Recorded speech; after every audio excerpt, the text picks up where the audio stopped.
All right, everybody, what is going on? And welcome back to Mets Weekly, as we are live at this very moment on YouTube and on X for watch-along coverage of the Mets versus the Pittsburgh Pirates, Game 3 of 162 during this regular season. Before we start, make sure to subscribe for live episodes of the Mets Weekly podcast following every single series of every single series for the season. For those of you watching or listening on playback and want to join the conversation in the future, make sure to turn on our post notifications to know when we go live. Make sure to follow Mets Weekly on X, TikTok, follow us individually.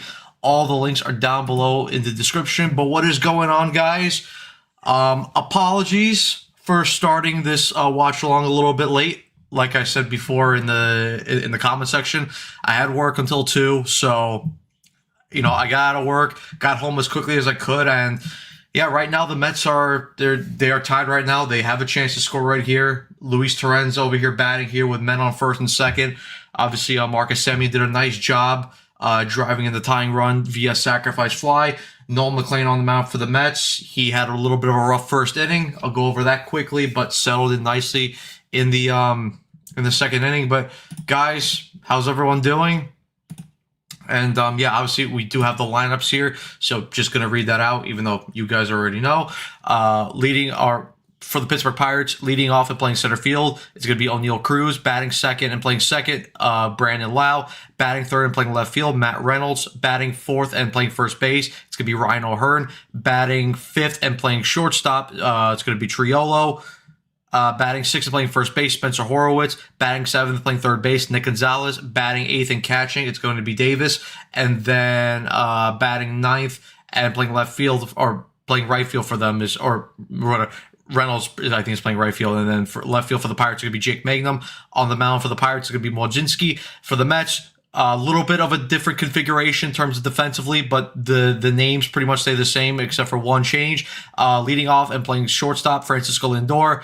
Batting second and playing left field is going to be Juan Soto. Batting third and playing third base, Bo Bichette. Batting fourth and DHing today, it's going to be Jorge Polanco. Batting fifth and playing center field, it's going to be Robert. Batting sixth and playing first base, Brett Beatty. Batting seventh and playing second base, Marcus Semien. Batting eighth and playing right field, Carson Bench. And behind the plate, the only change in terms of name-wise, it's going to be Luis Torrens in for Francisco Alvarez. And on the mound for the New York Mets, it's going to be Noel McLean. But obviously, Mets are not able to take the lead in that inning. But yeah, guys, just a little quick rundown of the game. Obviously, McLean started off a little bit shaky. Had a little bit of trouble locating both his fastball and his sweeper for the strike zone. Walked both O'Neill Cruz and Brandon Lau to start the game. Got Brian Reynolds to strike out. Ryan O'Hearn had a single into left field, which allowed O'Neill Cruz to come home and score the opening run of the game. But then he got Jared Triolo to fly out, and then Spencer Horowitz to line out. Mlodzinski would then have a good 1-2-3 first inning, as he got Lindor, Soto, and Bo Bichette all to strike out. And then we moved on to the second inning. Like I said, Noel McLean, he settled in, got Nick Gonzalez to strike out, got Henry Davis to ground out, and got Jake Magnum to strike out. And then, as we said, as you get to the bottom of the second, we just saw this inning play out. Jorge Polanco grounded out, a nice single there by Luis Robert. Brett Beatty then hit a single. Robert would move on to third via that single. Marcus Semien then had a deep sacrifice fly, which allowed Robert to come in to score to tie up the game. Carson Bench then was able to get the first base via an error by the Pirates, and then Luis Torrens was called out on strikes to end that inning. But yes, guys, we are all officially now caught up. I will just update the scoreboard for you guys, so now we can get officially all caught up with everything. And then we will continue on with this watch along, and then I will address your guys' comments in a second. But Noel McLean in here to start the third inning, gets ahead of O'Neill Cruz 0-1, drops that changeup in, is quickly ahead of O'Neill Cruz 0-2. All right, here is the 0-2 pitch from McLean. Sweeper misses outside, 1-2.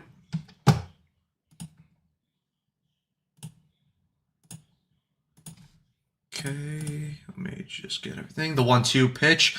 McLean again misses with that sweeper low and away. 2-2 count.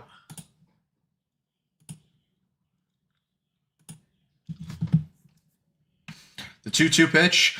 O'Neill Cruz grounds that ball up the middle, fielded cleanly by Semien over to first base. Beatty with a nice play, and that is the first out of the third inning.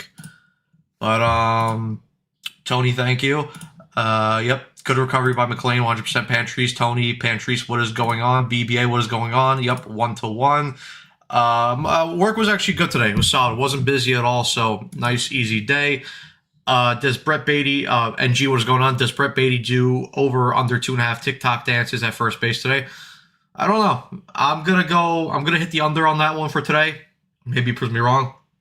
McLean gets ahead of Brandon Lau with a nice fastball, 0-1.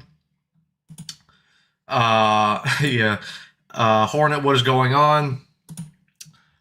Tony, the movement on each pitch is so fucking sick. Yeah, McLean's got elite movement on his stuff. Obviously, it did come back to hurt him a little bit in that first inning because he just didn't have enough control really of both his sinker and his fastball. Kept missing, especially on that fastball on the arm side. Had a lot of run, but was able to get under control of it. After he got a little nice mound visit from our pitching coach. So yeah, nice to see that a pitching coach actually goes out there and actually calms the pitcher down before bad stuff actually starts to happen. All right, McLean could not get Lau to swing there. 2-2 as he misses with the curveball.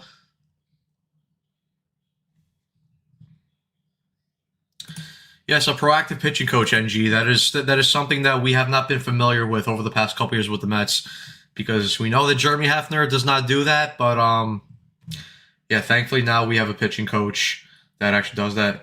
Lau gets under that, but that might be enough to carry, and that's gonna go. Brandon Lau, who's been a thorn in the Mets side this whole series so far, of course, had the 2 home runs in opening day, but he takes Nolan McLean deep there out to right field, and the Pirates jump out ahead to a 2-1 lead.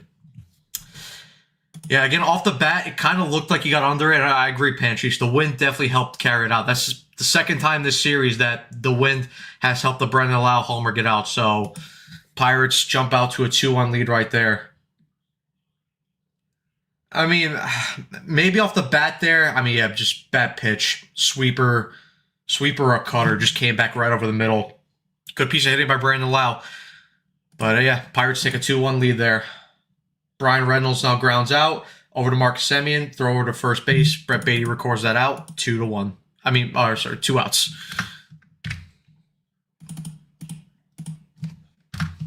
All right, let me just get the scoreboard updated for you guys.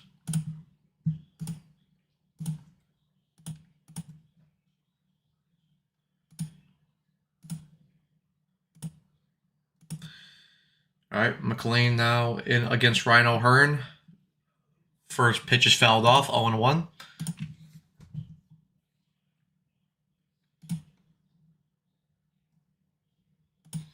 Yeah, I agree. We know what this Mets offense is capable of. We saw it in Game 1. Obviously, it took them a little bit of time. I mean, I say a little bit of time. It took them literally till the end of the game to get anything going offensively. But listen, Carmen Bojinski. Listen, does he have okay stuff? Sure, but this lineup should be hitting well off of him. So I expect that this lineup can get more than 2 runs this game. Hopefully McLean just is able to settle in, doesn't give up any more runs this game. Maybe he gives up another run, but still, even if he gives up another run and it's 3 runs, this Mets offense should be able to overcome that. Sinker unable to catch the corner, 2-1 count on Ryan O'Hearn.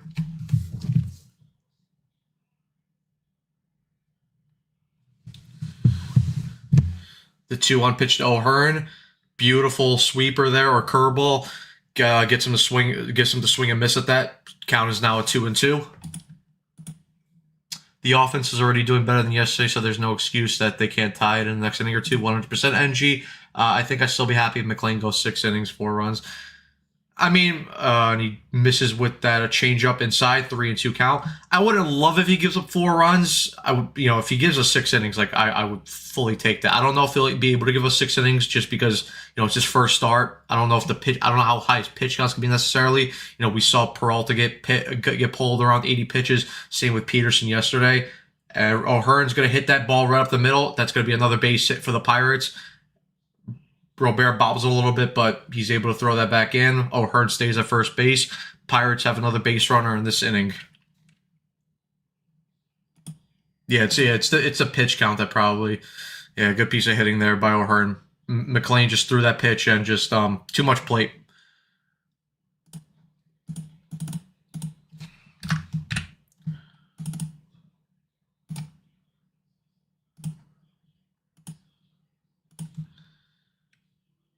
All right. McLean against Triolo. Fastball misses high and away. 1-0.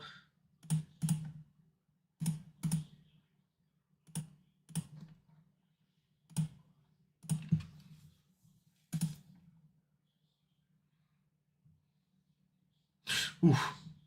Oh, and sweeper nicks him. And Triolo will walk over to first base, courtesy of a hit by pitch. So now the Pirates have first and second with 2 outs.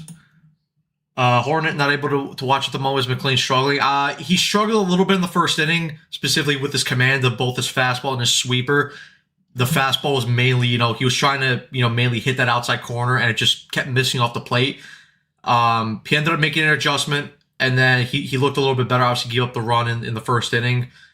Second inning, he came out, had a quick 1-2-3 inning, and then this third inning, he retired the first batter. Brandon Lau ended up hitting a home run. Just took a bad pitch over the wall. Obviously, I think it did get helped a little bit by the wind, but he got the second out, and then he gave up a hit to Ryan O'Hearn, and then just ended up hitting Trollo with a pitch. So he's been a little shaky. I don't want to say he's been fully struggling, but he hasn't been sharp necessarily. I'll say that.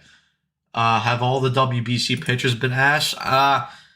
Skeens. Obviously Skeens had a terrible outing on opening day. I don't know how Skubal did in his first outing, but obviously we'll see Clay Holmes pitch on tomorrow in St. Louis, so we'll see obviously how he does. But I'm not really sure how all the WC pitchers have done so far.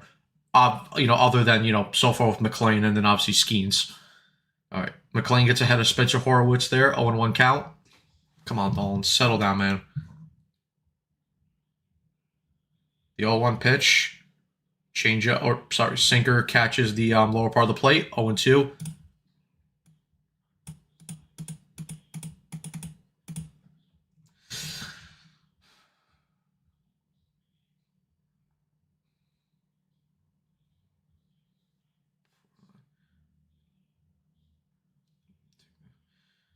All right, 0-2 count by McLean. Sweeper gets him swinging, and McLean is able to escape out of the jam. So McLean obviously gives the solo shot there to Brandon Lau, but then maneuvers out of a little bit of a jam via Ryan O'Hearn single and hitting Spencer Horowitz with a pitch. So Pirates lead 2-1 after the top of the third, and now the Mets bats will come up to hit to try and see if they can tie this game.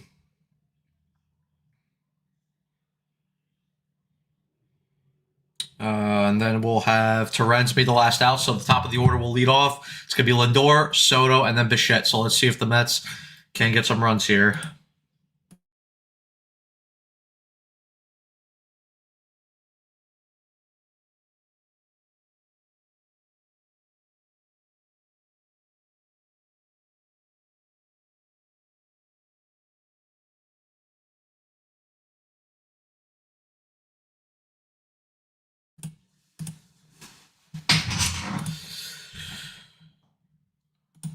Yep, beautiful pitch there by McLean. 60 pitches through 3 innings. Yeah, I think, listen, we might be lucky if he gets through 5, which at least the bullpen, which I don't know, the bullpen usage is going to be interesting this game because obviously, Tobias Myers went multiple innings on opening day. He had the off day. He might be available to maybe pitch 1 or 2 innings. Garcia, he pitched both opening day and yesterday. He's not going to be available. A lot of the relievers just didn't really throw a lot of innings, which is the thing. So it's going to be interesting to see how Mendoza and both Willard manage the bullpen today. Could you maybe use Minaya as a piggyback? Maybe you could. I don't know exactly, though, what the plan is for Minaya. I think they're trying to save him for like a Senga start or something, or maybe a Clay Holmes start tomorrow, which we know that both of them kind of do have, or at least last year, they've had their struggles with going deeper into games. So I don't imagine Minaya will be available this game. Maybe he is. Again, I'm not sure what the plan is, but we'll see. But here is Lindor now up at bat. Takes that curveball low and in. 1-0 count.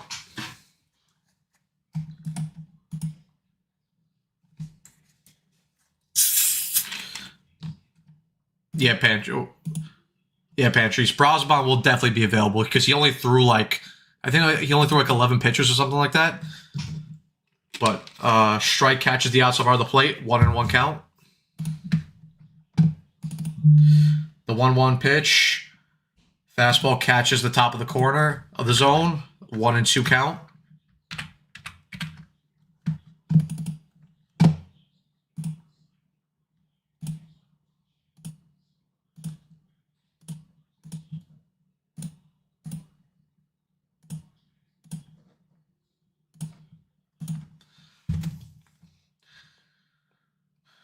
All right, the 1-2 count to Lindor. Fastball misses the outside corner of the plate. 2-2. Good take there by Lindor. I mean, listen, yeah, NG, there will be people like that because, of course, there will be, but I'm not concerned at all about McLean. Lindor lays off that curveball inside. Full count now. Come on, Francisco, let's go. Let's get that first hit of the year. Let's go.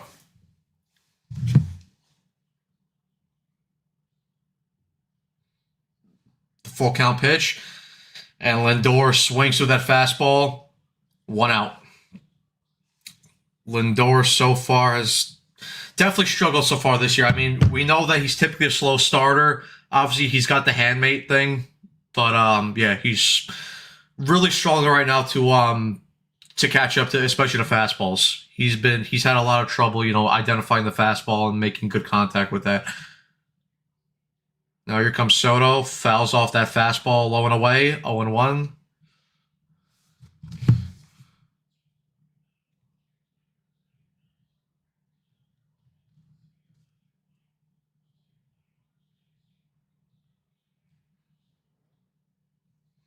Here's the 0-1 pitch to Soto. Third base coach says he lays off on that curveball in the dirt, 1-1.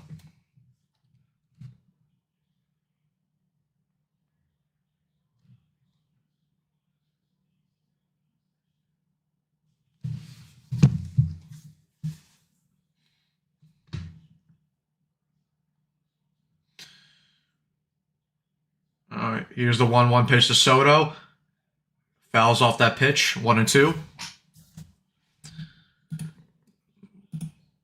Yeah, exactly, Pantry. So I'm not worried about McLean. Yeah, I'm not really worried about the lineup too. Obviously, like if this becomes a trend or the top three aren't hitting well, but I fully trust that they'll break out of this. Like I'm not too concerned.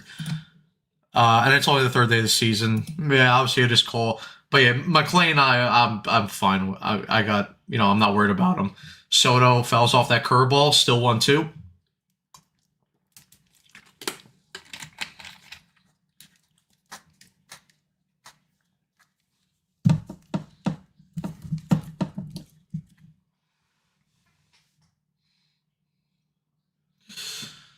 Mojinski into his windup, the pitch.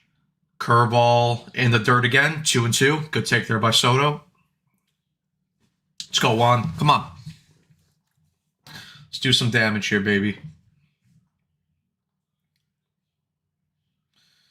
The 2-2 pitch to Soto, and he swings and misses at that changeup or the splitter. And Mojinski has so far struck out Lindor twice, has struck out Soto twice, and now Bo Bichette's up, and he's struggled so far through the start of the year so far, even though it is a small sample size. But yeah, let's see if Bichette can kind of break out of his mini slump here. Obviously, got his first hit yesterday as a Met, but has definitely struggled to start the year so far. Slider catches the outside part of the plate, 0-1.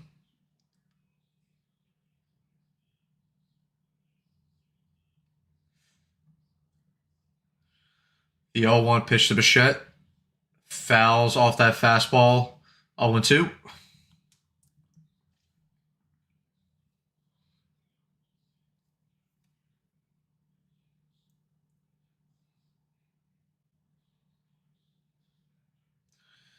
Here's the 0-2 pitch to Bichette. Fouls off that fastball high and in. 0-2. Yeah, that splitter changeup. It's definitely because it's on the broadcast that's a splitter. But yeah, so far he's getting a lot of swings and misses on that pitch. Mojinski into his windup. The pitch. Bichette lays off that cutter away. 1-2. Good take there by Bichette.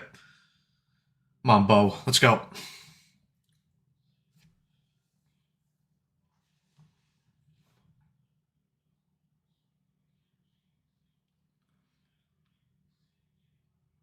And Bichette swings and misses at that fastball on the outside part of the plate. And Mojinski, again, just like he did in the first inning, strikes out Lindor, Soto, and Bichette. Not a great start for the Mets offensively this game. BBA, so far I've noticed Bo swings and everything, a little concerning. I mean, listen, Bo is, we've seen from his time in Toronto, he's typically more of an aggressive hitter, so he'll swing at a lot of stuff, but he's definitely, so far through the early part of the season, he's definitely, overswung, because there's being aggressive and then there's, overswinging and just, not being patient enough. And Bichette's definitely, not being patient enough. He's definitely overswinging, at some of his pitches, just like on that, fastball that wasn't even, on the outside part of the plate. It missed. If he laid off, it would have been a ball. So, like I said, long term, I'm not concerned, but I do want to see Bo clean up his plate approach and his AB so far, because he has not had a lot of, great AB so far to start this year. I mean, he had the sac fly in the he had the sac fly in the first game of the series off Paul Skeens. He then had that long 13 pitch AB where he ended up striking out. He had that hit last night, and I think he had another decent AB yesterday, but he's definitely had a lot of ABs where it's been, just swinging very aggressively and just not making good contact on any pitches. So, like I said, I'm not concerned in the long run, but I do want to see him, clean up his ABs definitely.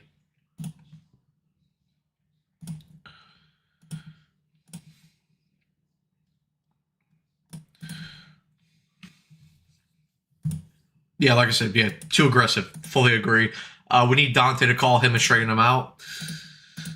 Maybe give him some hitting lessons off the tee or something. But yeah, like I said, I'm not too concerned in the long run, but it is definitely a little annoying right now because I want to see especially since Bo's making a lot of money. I mean, he's making $42 million. It is a short term deal, but you do want to see him produce. All right, McLean here up against Nick Gonzalez. He fouls off that sinker. Quickly head 0-1.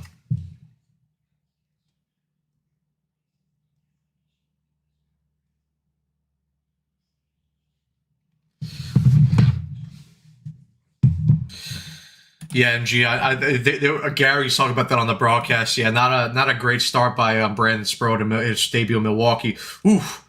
Sweeper just missed Nick Gonzalez there. I'm surprised that didn't, graze any part of, his body or his elbow. 1-1 count. Come on, Nolan, settle in here. Beautiful pitch there. 1-2.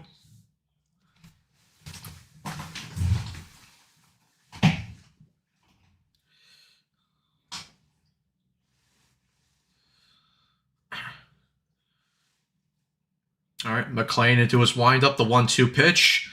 Sweeper is bobbled by Nick Gonzalez, fielded cleanly by McLean over to Beatty. 1 out in the 4th. Good work there by McLean, and a nice fielding play as well to record that first out.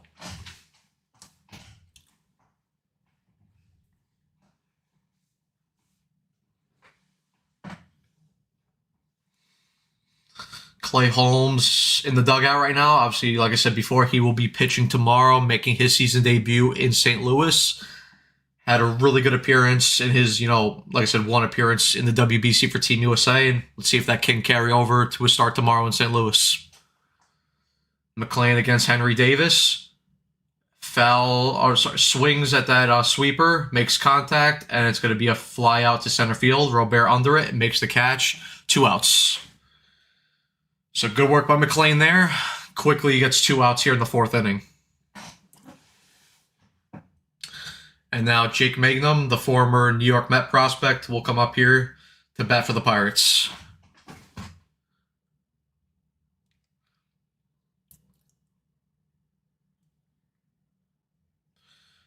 First pitch there by McLean. Magnum fouls off that fastball in on his hands. 0-1.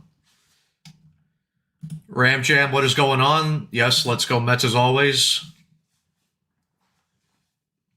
Magnum struck out in his first AB. Here's the 0-1 pitch. Sweeper catches the top of the zone. 0-2. And McLean 1 strike away from quickly maneuvering through this inning.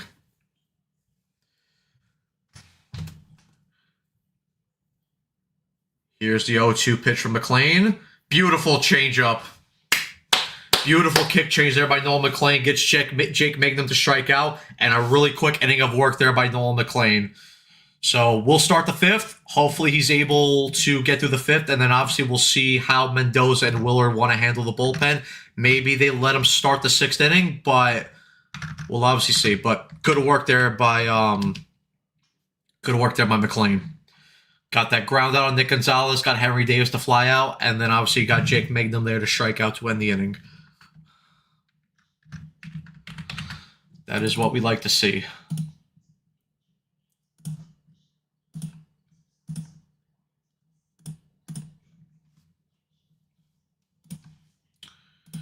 All right, let me update the scoreboard for you guys.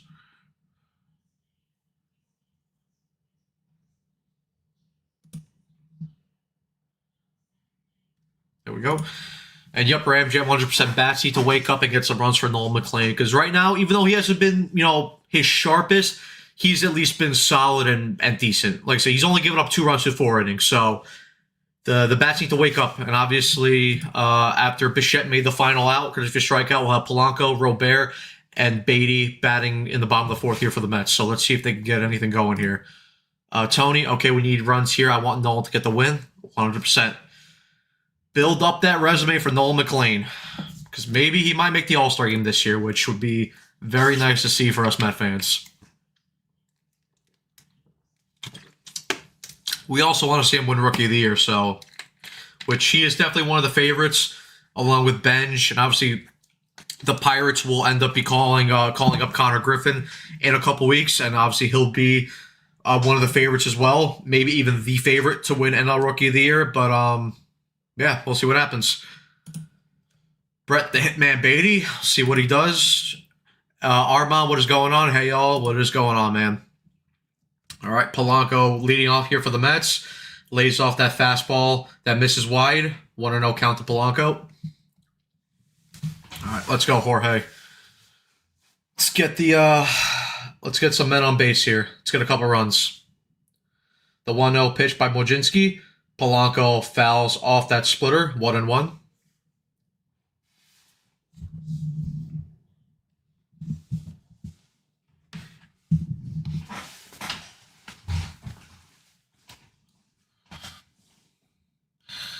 All right, the 1-1 count. Polanco. They called that a strike. Splitter catches the outside part of the plate, 1-2.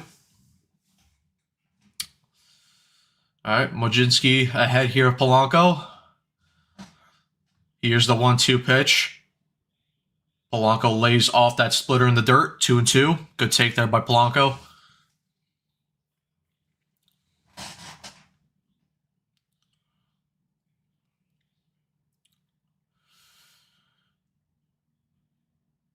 Here's the 2-2 pitch to Polanco. Takes that fastball low and away, 3-2. Good take. Let's go, Polanco. Get on base right here. Bichette, Hunt, what is going on? Bichette never used to strike out. Just proves the Mets have a terrible hitting coach system. I don't agree about that. And Polanco grounds that out. Lau will field that cleanly over to Horowitz. 1 out. I mean, yeah, listen, no, I'm not gonna sit here and disagree on that. Bichette definitely does look lost, but I wouldn't say that that the Mets hitting coaches are terrible right now because Bichette's struggling early in the year. Obviously, if a larger sample size occurs, then sure, maybe we can reach that argument and have a discussion about that. But right now, I'm not entertaining that at all. I think Bichette is good enough to figure it out on his own. I think he will. And the hitting coaches have done a good job so far with Robert, figure out his swing. They've done a good job with Alvarez so far. So Robert will bloop that into right field. That's going to be a base hit, and Robert will have his second hit of the day. So good piece of hitting there by Luis Robert, and the Mets have their have a base runner here in the bottom of the fourth. Second hit of the day by Robert. And he's had a very good start to the season so far. And now Brett Baty will come up.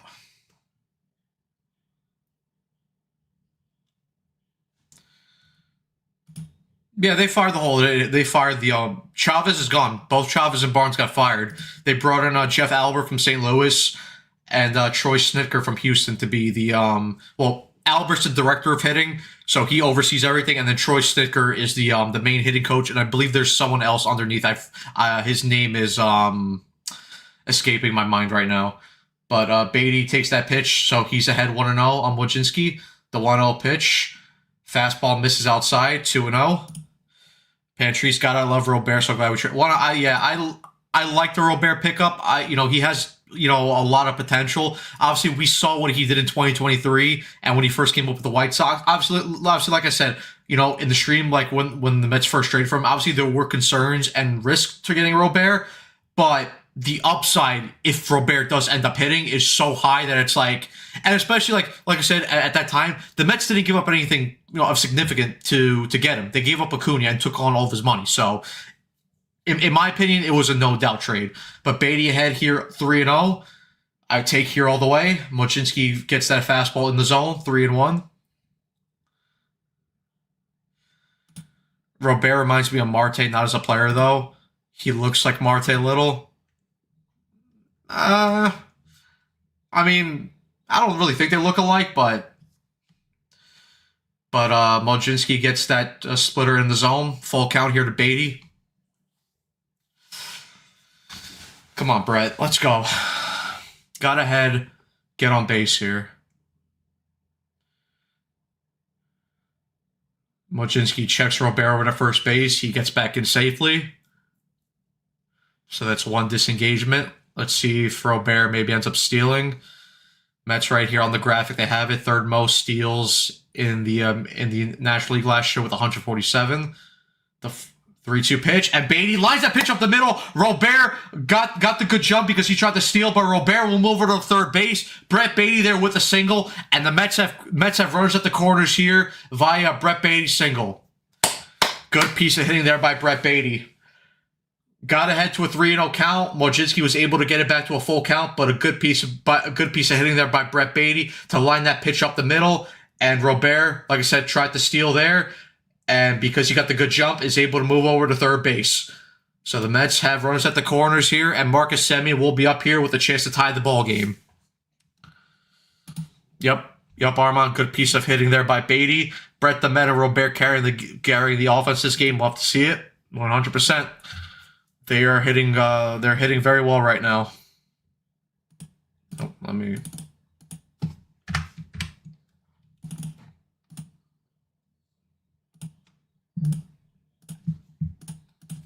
update the scoreboard for you guys with the hits. But yeah, Semien drove in the first Mets run with the sacrifice fly. Let's see if he can do it again. Here's the first pitch to Semien. Takes that fastball in the zone. 0-1. The Mets are fun. Listen, when the Mets are winning, they're fun to watch. When they're losing, it's not so much of a fun to watch, but I like this team overall. Semien lays off that splitter high. 1-1. Oh, you're ahead of me. Yeah, I'm watching on MLB TV right now. So yeah, just if you can, wait a little bit, but if you just spoil it, it is what it is. Here's the 1-1 pitch to Semien. Semien will foul that pitch off. So 1-2. I mean, Devin Williams was good last night, so I have trust that Devin Williams is going to be a decent, reliable closer for this Mets team. If he does it, listen, obviously you could move in a guy like Weaver there. Obviously he's shown closing ability in his time with the Yankees, but I have trust that Devin Williams will be at least reliable. Do I think he's going to be Edwin Diaz level? No. And Semien strikes on that high fastball. not a good piece of hitting there by Semien. Now 2 outs here for the Mets, and they need a hit here to drive in the tying run. Carson Bench will come up here to bat. Yeah, would have needed that sacrifice fly there, but yeah, not a good piece of hitting there by Semien. Bichette fouls off that high fastball, 0-1. Good cut. NG, not trying to overreact, but 0-2 from Lindor. Soto, Bichette is not exactly what you want to see from your top three. What happened to Shame? I mean, listen, they're not really playing well right now, but they'll figure their stuff out. I'm not worried about any of them. Here's the 0-1 pitch to Bench. Takes that fastball high and away, 1-1.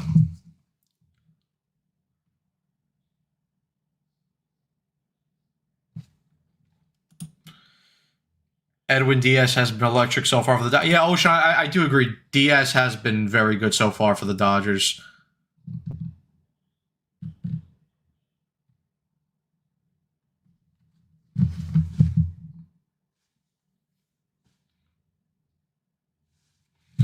Fastball misses up and away, 2-1 count. It's Carson Bench. Good take there by Carson.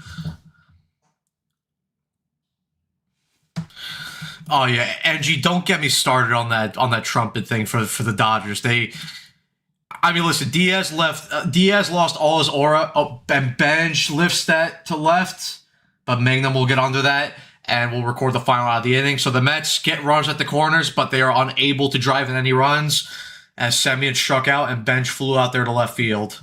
Still 2-1 Pirates after 4.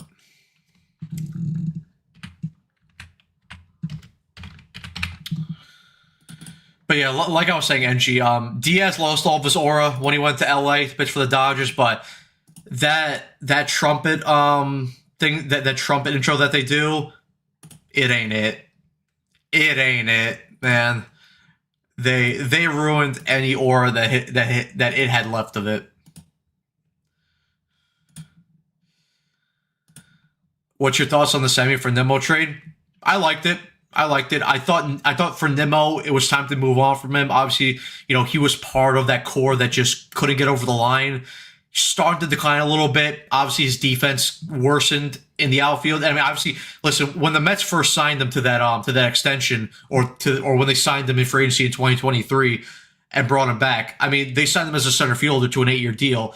And within a year of that deal, he already had to get moved over to the corners. So already that deal wasn't working out well for him. The bat was starting to become a little bit more inconsistent. And like I said, with the defense, it just wasn't working out. And that contract was getting worse and worse by the day. Obviously, you could look at Semien's deal and say he's older, so the contract's not as great either. But it's for less years. Nimmo had 5 years left on his deal compared to Semien's 3 years. And I believe Semien's just making a little bit more money, but, you're going to get that contract off the books quicker. And look, Semien, even though maybe he doesn't give you a lead offense anymore like he did for like Toronto and his years with the A's in Oakland, but he'll give you solid defense at second base, and he'll give you, good leadership presence. Obviously, we saw, that he's considered one of the top locker room guys and one of the top clubhouse guys, in Major League Baseball. And he was also one of the big factors and one of the big reasons why the Rangers won the World Series in 2023. So, you need guys like that in your clubhouse. So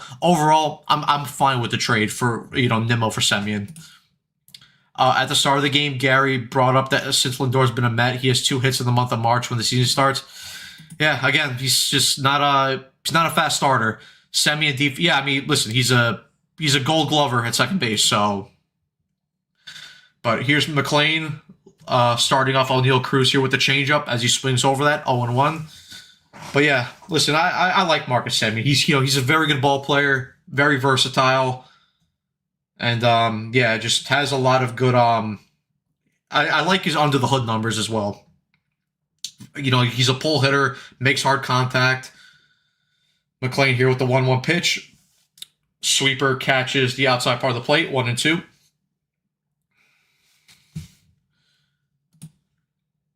Oh, they're going to challenge that, but that's a strike.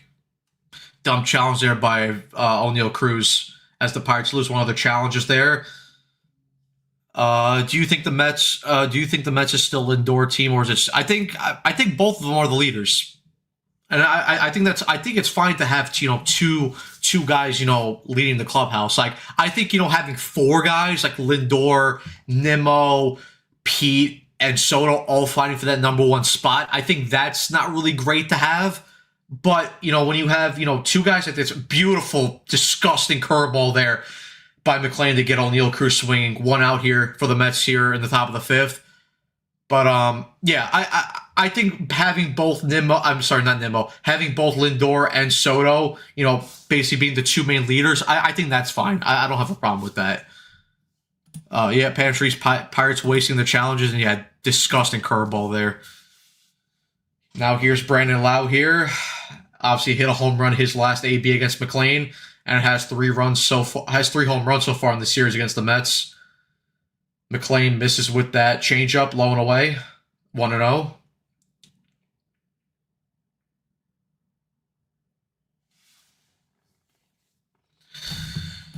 Do I wish they kept Alonso? Listen, I like Pete. If the contract was right, I would have brought him back. But with him looking for 5 years at the money, and that blooper is going to get in, that's going to fall in, and Brandon Lau, Bichette with a beautiful throw, but Lau was able to get into second base with a very nice dive in. And Brandon Lau with a little bloop hit is able to extend that to a double. But yeah, going back to Pete, listen, if the contract was right, I would have, been open to bringing him back. But for the contract he signed for, I think it was the right decision for the Mets to let him go. Again, he was part of a losing core. Like, I just thought it was time for him to move on. And yeah, Lau got in with that really nice, diving play at the second base. Mets will not challenge, so yeah, good piece of hitting and a good slide there into second base by Brandon Lau, as he continues to be a thorn in the Mets side in this series.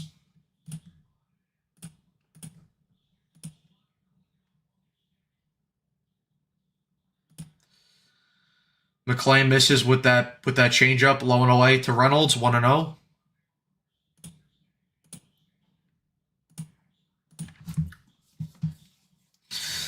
McLean here with 75 pitches. I would imagine that this is going to be his last inning of work. But hopefully he could keep this a 2 or a 1-run game. McLean misses with that fastball, tailing away, 2-0. Yeah, Lau, obviously Evan's a big fan of Brandon Lau. I would have loved for the Mets to trade for Brandon Lau, but the Pirates, jumped on that trade, and they scooped him up. McLean wishes with that fastball up, so a 3-0 count to Brian Reynolds. I think this team is better with Alonso. Listen, obviously the power does help, but again, I wasn't comfortable giving him that contract. 3-0 pitch, sinker or fastball misses low. Reynolds did not challenge, which he should have. He would have been on walk clearly with that with the challenge there, but yeah, thanks, I guess. But 3-1 pitch, fastball catches the zone, full count now to Brian Reynolds. And as the Mets broadcast just mentioned, Gary Cohen just mentioned, Brazoban is warming up in the bullpen right now. Yeah, I agree. I think we definitely have more of a complete lineup right now. Mets should have signed. Yeah, the Pirates traded for Lau, but yeah. Why is I'm sorry, but McLean strikes out Brian Reynolds there with a sweeper that did not catch the zone. And why is Brian Reynolds not challenging? Okay, sure. Listen, did they lose their challenges? Because I know Cruz wasted one of their challenges, but I still think they have one more left.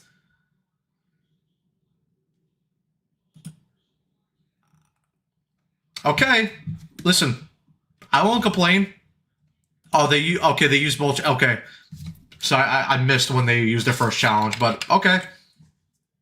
Either way, I'll take that. Fastball misses low, 1-1. But the like I said, the umpire gives him the call, 1-1.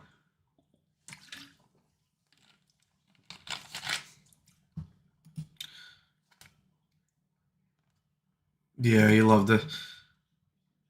McLean gets ahead of there of Ryan O'Hearn as he fouls off the changeup, 1-2. Winnie the Pooh, Step Bro collaborates, goes crazy. They always do, Andrew. Yeah, this umpire is terrible. Yeah, CB Buckner yesterday was terrible with his calls in the Reds and Red Sox game. And beautiful curveball there by Nolan McLean. Strikes out Ryan O'Hearn there to get out of the inning right there. Good work there by Nolan McLean as he escapes that little bit of a jam there after the Brandon Lau blue pit into left field. And now we head to the bottom of the fifth with the Mets looking to see if they could get anything going offensively.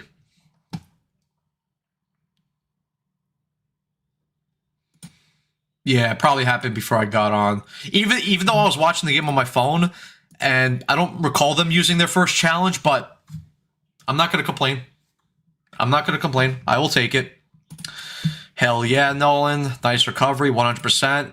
McLean might be... listen, Ocean, McLean is dirty. Like, he has ace potential. Spoiler, I am behind Step co-host. I meant he moved his bet right away after the call, so he couldn't call for one. Oh, okay.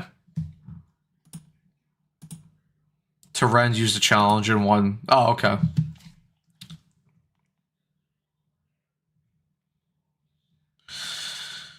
But yeah, Benjamin the last out, so it'll be Terens leading off for the Mets here in the bottom of the fifth, followed by Lindor and Soto. So hopefully the Mets can get something going here offensively because they desperately need some offense here.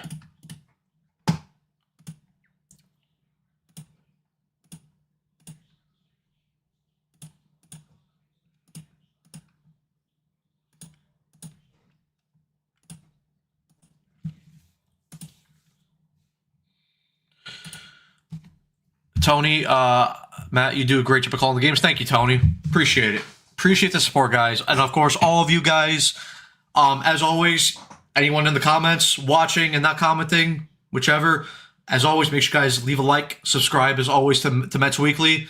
We're giving you, all season long, we're giving you these type of coverages, watch-alongs, post-games, obviously, the podcast after every series, breaking down and recapping everything. So, as always, we appreciate you guys' support. So, make sure, keep showing us love. And we will keep feeding you guys the content. But, Tony, appreciate that compliment, as always. So, now here's Terens leading up for the Mets. Lays off that pitch on the outside part of the plate, 1-0. Mojinski with the pitch. Fastball rides in, 1-1 as Terens fouls that pitch off. Armand, Lindor, Soto, and Bo need to use the challenge. It might help them break out of the slump. I mean, listen, we know Soto is going to use the challenges, Armand, because we know that how well of an eye he has at the plate. Obviously, Lindor and Bo, we'll see, if they end up using it. But Terens ends up grounding out there on that pitch. 1 out here in the bottom of the fifth. And now we're here back at the top of the order with Lindor hitting.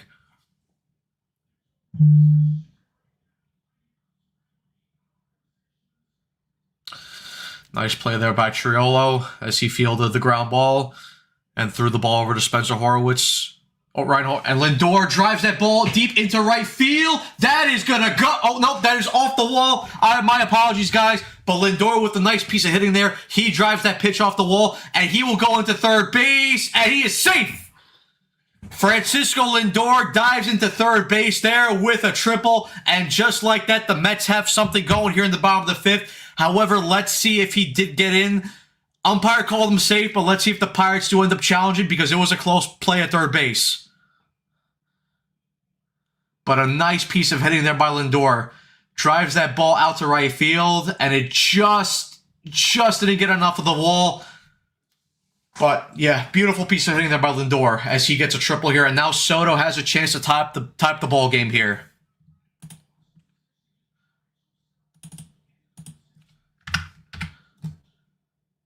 And he got in. He got in. The Pirates will not challenge. So now here is Juan Soto with a chance to tie up the ball game. First pitch to Soto, fastball high and away, 1-0.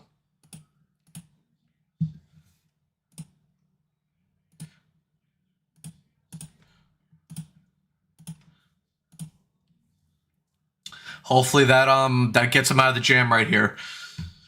Here's the 1-0 pitch to Soto. Takes that fastball on the outside part of the plate. 1-1. Yup, Lindor. Spursy supporter, what is going? Oh, man, you're a Tottenham fan, bro. You beat us in the Europa League final last year, but Jesus Christ, I feel bad for you guys. Fastball misses high and in, 2-1. I mean, you guys might get relegated this year with how bad you guys have been. But isn't baseball just rounders with a fancy bat? I mean, baseball did originate from England. Trey Lindor, let's go. Triple by Lindor, 100%. Cook, 100%. Soto swings and misses at that curveball, 2-2. Come on, Juan. Yep, come on, Soto. Nice hustle, and Pirates use their challenge. Oh, yeah, that's right. They did use their challenge. 2-2 pitch, and Soto drives that pitch into right field. That's going to get down, and the Mets will tie up the ball game. Juan Soto with a hit into right field, falls in for a base hit. Lindor comes in to score, and just like that, this ball game is tied at 2-2 here in the bottom of the fifth. Hung a breaking ball there to Juan Soto, and he makes Boginski pay, and the Mets have tied up this ball game. Can't hang a pitch there to Soto. You know he's going to do damage on that pitch. And a nice piece of hitting there. Doesn't do too much. Just puts that ball into the outfield. Yup, just slider, sweeper, or that might even have been a curveball. Just hung and had way too much of the plate. And this ball game is all tied up at 2. But the Pirates will go to their bullpen here as they pull Boginski after 4 1/3 innings of works. 2 runs, 4 hits against Boginski.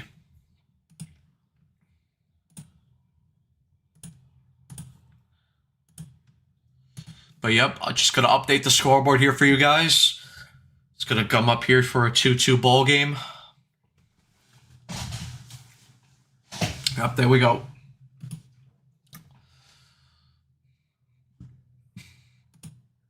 Yep, there we go. Pantries, fire emojis 100%. LFGM, Soto. Yep, beautiful swing, Ocean. Cruz used the challenge, and they lost. They have 1 left, and why? Yeah.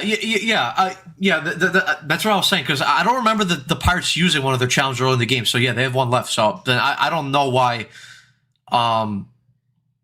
That Reynolds didn't use that to challenge. So, but. Listen, I'm not going to, I'm not, gonna, complain about that. Spursy supporter from the UK got a question. So schools here don't really have an elite sports system. How does it work in America? Do they all have big 3 sports with stadiums, or some only do? I mean, schools don't really have an elite sports system. So how does it work in America? Do they all have big 3 sports? Are you talking about like in college and stuff? I mean, like with some sports, if you're talking about college, some sports it depends. So like the big American football stadiums like Ohio State and stuff, Alabama, LSU, they have huge stadiums. Baseball, they don't really have huge stadiums. It's more kind of similar to minor league parks. Hockey kind of works the same way. Basketball kind of works the same way as well. But, in terms of like schools for like, college, like football, American football is the one where it's like they have the huge stadiums. But yeah, if that's what you meant, again, if not, then clarify for me another way. But I think that's what you meant. Okay, yeah, like high school. I mean, like bigger high schools, like, yeah, they'll like, not all high schools have like huge stadiums. Like, obviously they don't use like pro stadiums, but some high schools, depending on their budget, still have bigger stadiums compared to others.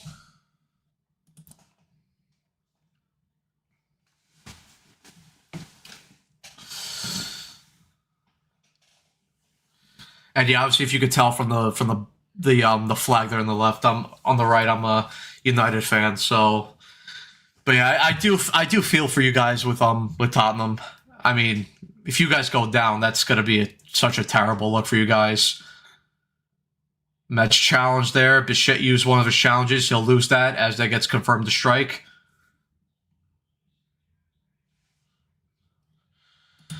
That's cool. Our skill system just says grass with two goalposts. I mean, listen, but you guys do it differently though with the in terms of like from the football side, like like European football, which I call soccer football because that's just for me. I can't call it soccer. But I mean, but you guys have the academy system, so you guys are able to produce elite talent with your guys' own ways. So we have our ways here in the States. You guys have your ways in Europe and stuff. So both work. Bichette swings and misses at that breaking ball, 1-2 count. Ramirez is in here. Yohan Ramirez is in the pitch here for the Pittsburgh Pirates, former Met. And as Armand says, certain states have big stadiums for high school, like Texas high schools have big stadiums for American football. Yeah. And Bichette, little bit of a tapper there to the pitcher. Ramirez fields that cleanly over to first base. Soto was able to move up to second base. So Bichette, with kind of a swinging bunt there, is able to move Soto up to second base, but he grounds out there. So 2 outs here, and Soto moves up to second base.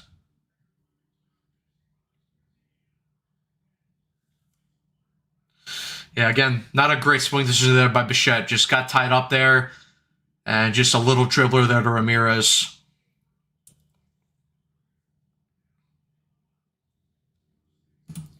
Really, academies aren't the best way. From looking at the outside in, I thought academies are more the better system because here in America we for like youth sports specifically, like you have to pay a lot of money like for travel and stuff.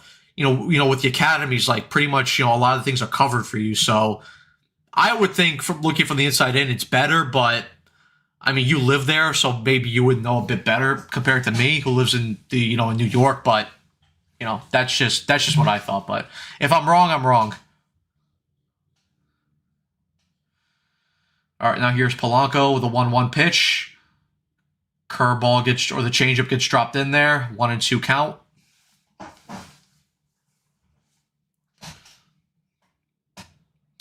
And yeah, Pantries, I agree. Feels like Bo's trying to do a bit too much. Just has to relax. Because yeah, he's over swinging a lot right now. Bo, I swing at everything Bichette. The 1-2 pitch there to Polanco, and he swings and misses at that breaking ball out of the zone.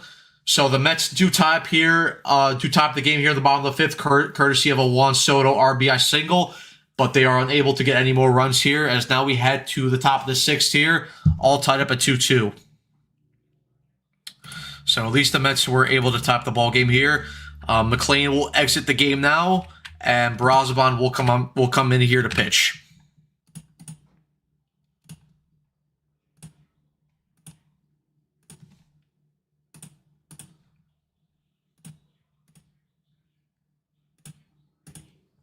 Let me just update the scoreboard for you guys. It depends if you're in the system. Ours is better. If you want to get spotted, it's not. A lot of academies won't take you if you're not above a certain age, or it's harder. Also, all academies have 95% auto cap. Yeah, that I didn't know.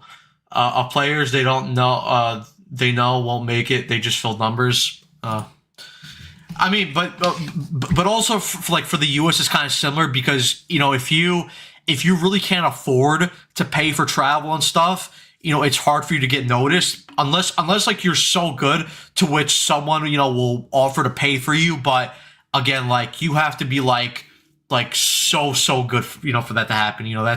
That's a rare occurrence. So listen, both systems have their positives, both have their flaws. I don't think both are perfect.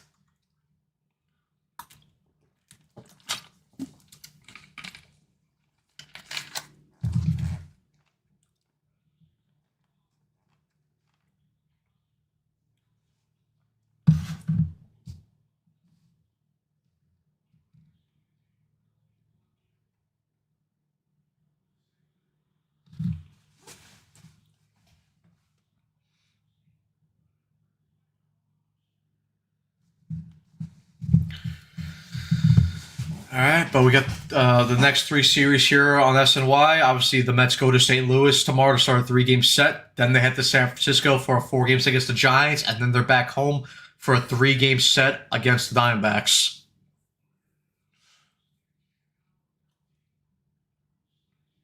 But yep, here's Brazoban now on the mound here for the Mets as he quickly gets ahead of Ryan O'Hearn, 0-1, courtesy of a fouled off pitch.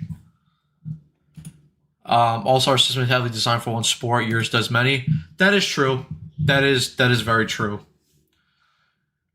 Oh, sorry, Triolo's up here to hit for the Pirates. Triolo grounds that over to Lindor. He fields that cleanly. Over to Beatty, 1 out. So nice work there by Brazoban, and very nice. That was played very nice by Lindor to record the first out.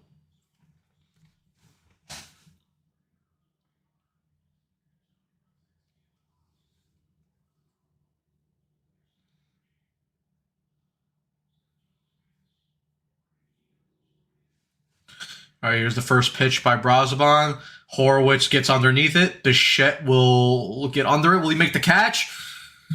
Little shaky, but Bichette is able to secure that. And 3 pitches, and just like that, quickly 2 outs for Brazoban. So good work by Brazoban here so far.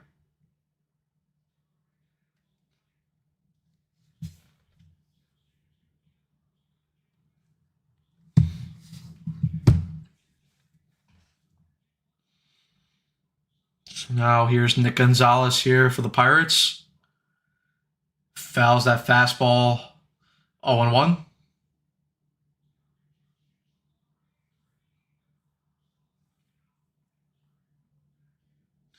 Oh, and look at that. Shamaniah is warming up in the bullpen, so I forgot who was that brought up that Mania might be available.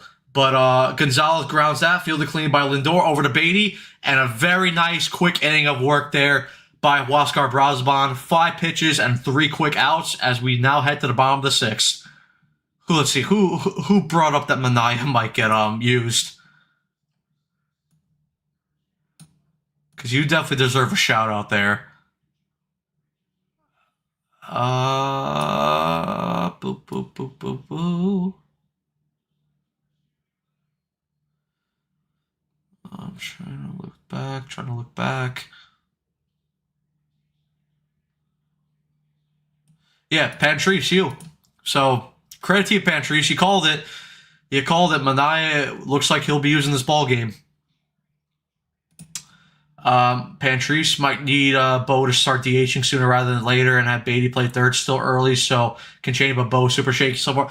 Yeah, I kind of said if you didn't catch her in the postgame last night, I kind of said that with Bo, you should do it like, what's the word I'm looking for? Like, situationally, like, I think if you have a pitcher on the mound like Peterson, who's more of a ground ball pitcher, I think you should start Beatty at third because, you're probably going to get more ground balls.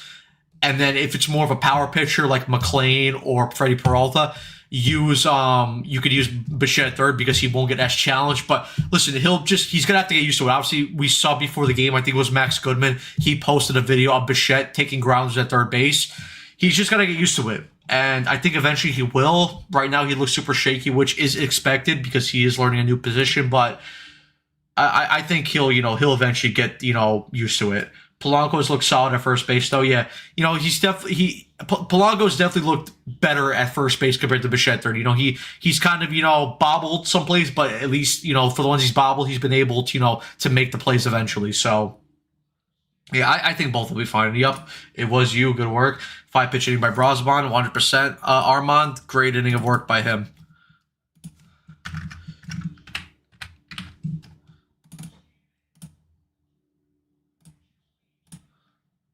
But now here's Robert leading off for the Mets here. Yohan Ramirez still on the mound here. That fastball misses low in the zone. So Robert is ahead 1-0 in the count.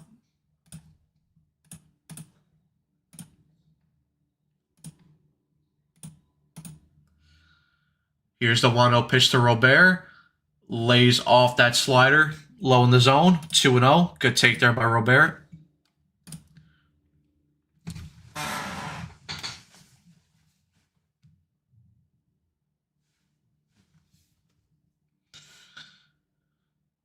Here we go. 2-0. Robert lays off that fastball in on the hands. 3-0. Take all the way here, Luis. If you can get on, steal a base. Let's go.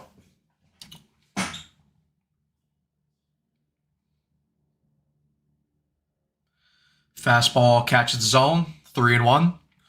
All right, now you got the green light, Luis.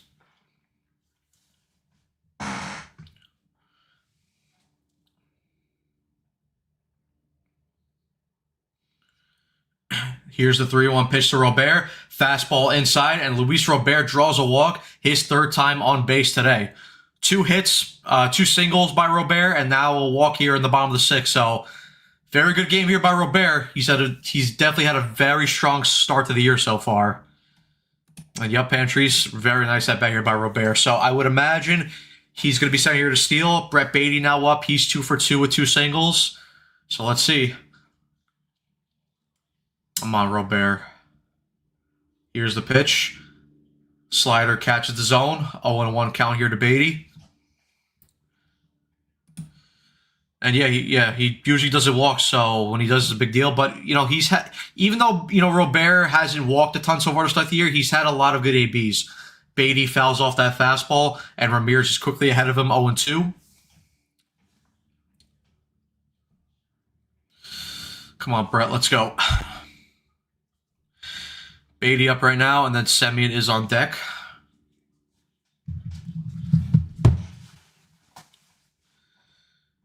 Here's the 0-2 pitch to Beatty. And terrible jump there by Robert. And Robert is caught stealing here. I mean, Davis with a good throw and good pop time, but Robert just got a terrible jump there. I mean, he was nowhere close.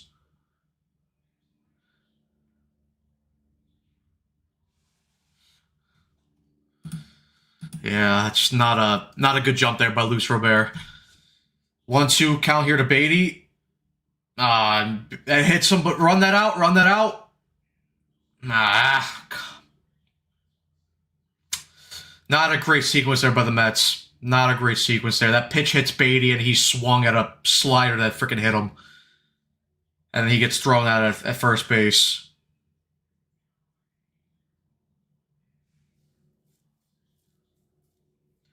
Beatty shot. I don't know why Beatty just didn't just run out of the gate. Like, 2 bad plays there in a row by the Mets. And now here's Marcus Semien here with nobody out. With nobody on and 2 outs. Fastball outside, does not catch the plate. 1-0.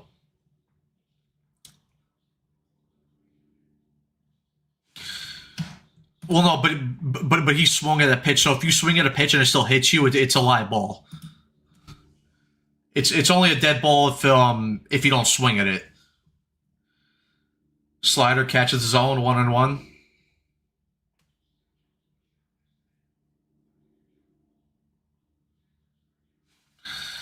I mean, Robert, whatever.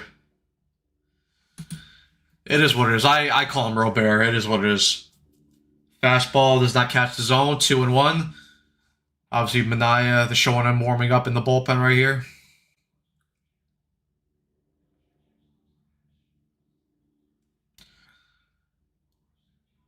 Did he go after that? Yup. Not a good swing there. It's not a good swing decision there by Semien. Fastball went in on the hands, and he offered at it. 2-2 count.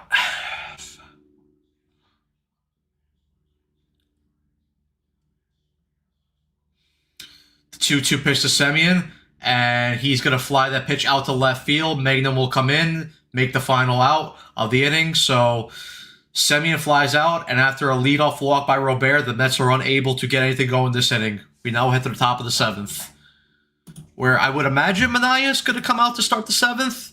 Maybe they let Brosma start the 7th because he only had 5 pitches, but maybe also because he pitched last night. They just want to get him out after a quick inning, but we'll see what happens. But we head to the top of the 7th now.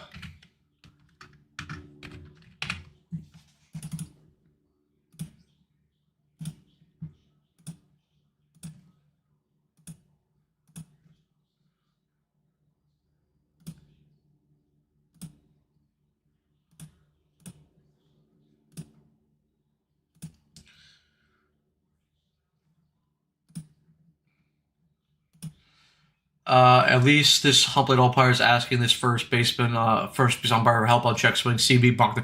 CB Buckner's a clown anyway. He's a terrible umpire. Lulu, what is going on? Let's go Mets. 100% as always. Let's go Mets. Hopefully they end up winning this game, win this series. Right now they're not playing a pretty game, but they're tied up right now. But yeah, but they definitely need to clean up their style of play. Because the pitching is doing their part right now, but the offense has got to wake up. Obviously, they got their first run of the game, which tied it up currently, courtesy of a Marcus Semien sacrifice fly, and then they ended up getting their second run of the game on a Juan Soto RBI single, which again tied up the game at 2. So they haven't had to lead this game. They've had to come back and tie the game, on both times. So let's see if Manai is pitching right here, if he gives them a strong inning of work, and then hopefully the offense can come back up to hit and give the Mets a lead. Bob, what is going on? Have not seen you in the chat. New to the channel and a Blue Jays lifer. Welcome to the channel, Bob. I'm sure you're here to support and root on Bo Bichette. And Brosman is on here to start the 7th inning as he quickly gets ahead of Henry Davis 0-1. Davis fouls off that fastball in on the zone. 0-2.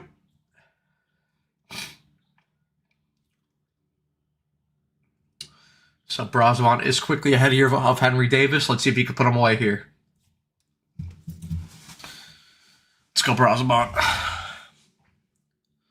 The 0-2 pitch. Changeup misses. Low and away. 1-2. Oh, enjoy your pod and thank you. Thank you for the support, Bob. Glad you enjoy the podcast and the streams.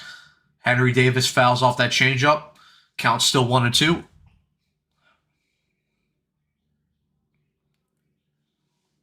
$71 of you people watching the live stream. As always, thank you for your support. Make sure to hit the like and subscribe button. If anyone is watching on Twitter, go over to YouTube because it's easier to read the comments and they come through a bit quicker here on YouTube. So, but if you don't want to, that is your choice at the end of the day. But if you do want to get your stuff read, it is a bit easier to comment on YouTube instead of Twitter. But Davis fouls off that pitch again. Brosman into his windup and changeup the cutter just misses. 2-2. But as always, make sure you guys leave a like and subscribe on the channel. We appreciate all your guys' support here on Mets Weekly. Here's the 2-2 pitch by Brosman, and Davis will line that into left field, but Soto will get under it to record the first out of the inning. 1 out. Henry Davis made good contact there, but not enough to leave the yard. Died at the warning track. So now here is Jake Mangum up for his third at-bat. Struck out his first 2 appearances in the 2nd and the 4th inning, respectively.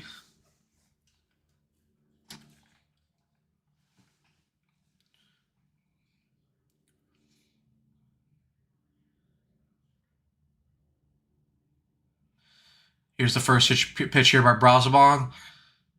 Change up in the dirt, 1-0.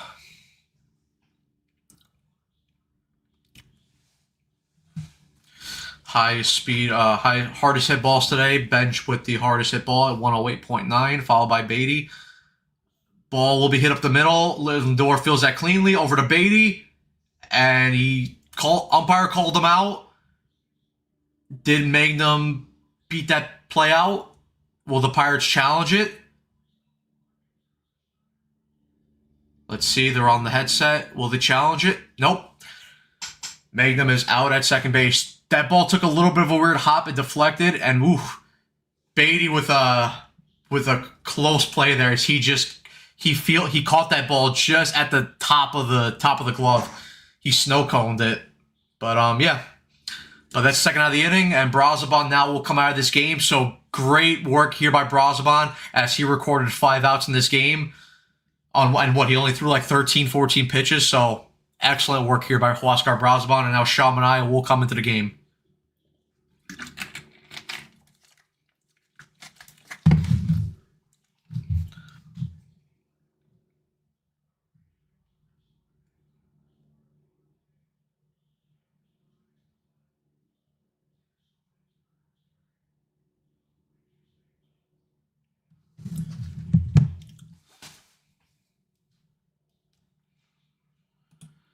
Bob, again, we'll follow and wish your Mets a great season, and maybe we'll meet up.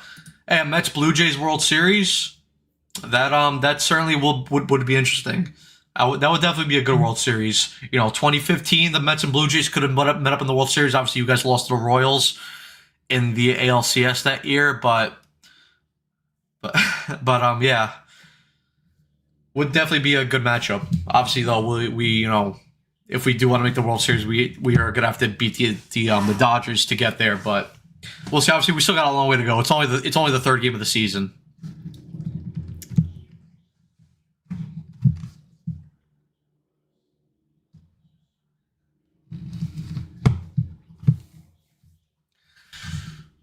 But yep, guys, as always, if you guys have any questions, comments in the chat, feel free to comment away.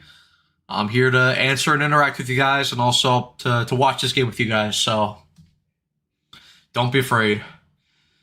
Keaton Thompson sitting behind home plate.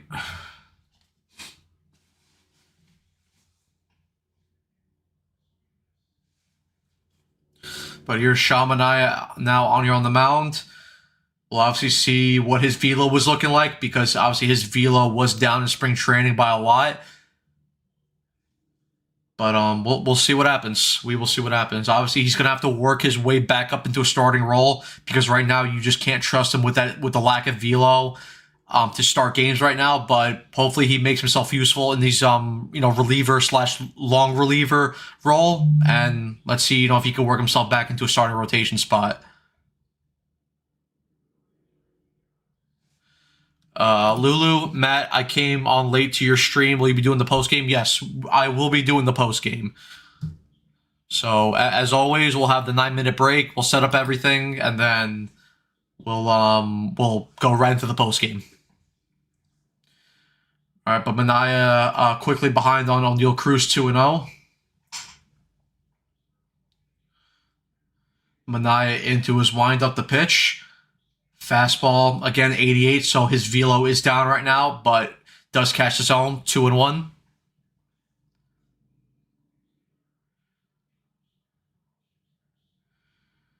The 2-1 pitch here by Manaya. And Cruz lines that ball into right field. Benj will cut it off, but O'Neal Cruz will make it to first base courtesy of a single. Yeah, that's the concern with Manaya. Yeah, a bad pitch there by Manaya. Just got way too much of the plate. And, Cruz, even though he's a very streaky hitter, but if you give him a pitch right down the middle like that, he's going to make good contact with that. And he's on first base courtesy of a single. And yeah, BB, I agree with you. And yeah, you just see how much that the velo has dipped so far. Oh, Manaya checks over at first base, but Cruz gets back safely. So the first disengagement there from Manaya. But yeah, the velo dip is definitely a concern. Obviously, Manaya did have the loose elbow problem last year. I'm surprised he didn't get the surgery. I think he should have gotten the surgery, but listen, if he feels he doesn't need it, fine, but he better, if he feels that way, then the velo better come back. And relative, and Manaya, terrible. Just terrible.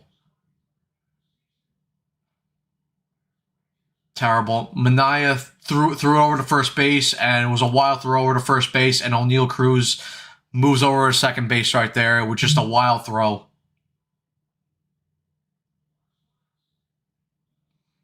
Terrible throw there by Manaya. So that's gonna be an error.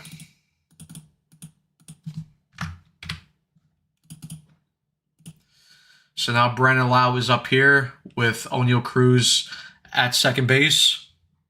The Pirates have a man in scoring position. Manaya ahead 0-1. Here's the pitch. Lau holds up on the swing, 1-1.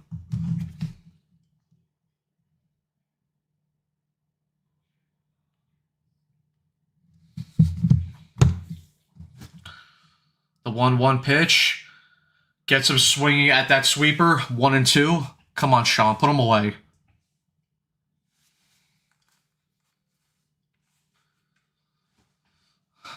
Put him away, Sean. Let's go.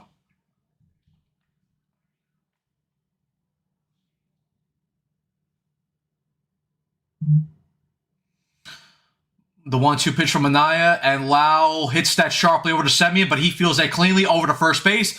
Side retired. Sean Manaea comes into the game, gives up the single to O'Neill Cruz. He was able to make it second and base courtesy of a throwing error, but Manaea is able to get Brandon Lau to ground out there to get out of the inning. To the bottom of the 7th we go. It's a miracle.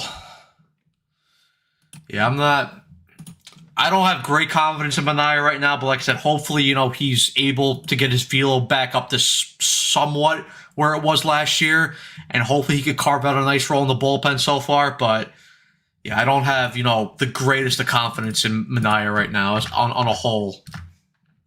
But like I said, hopefully he can make himself useful in this long relief / reliever role out of the bullpen for the time being.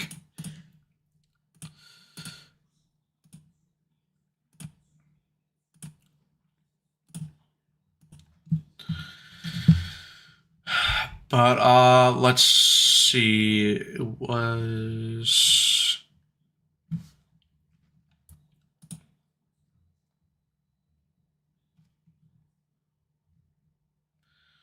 Let's see who he is. Yes, Semien made the final out of the inning, so Benj will lead off, followed by Terens, and then Lindor will bat third. I do wonder, though, as the later we get into this game, because we saw it yesterday. When Alvarez got on base late, they took him out for a pinch runner. I wonder if in a big spot, if Mendoza is willing to pinch hit Alvarez for Terens later in the game. I do wonder if that is a possibility, because I think in a certain scenario they should be definitely willing to go to Alvarez. In a big spot, if there's a situation where there's a couple runners on with like 1 out or something, or with 2 outs. Nice play by Semien. McPrick could not make. No, if McNeil would have probably fumbled that, and even Evan said that in the group chat right here. If that was McNeil, that ball probably gets through. But thankfully, we have the Gold Glover Marcus Semien at second base to make those plays.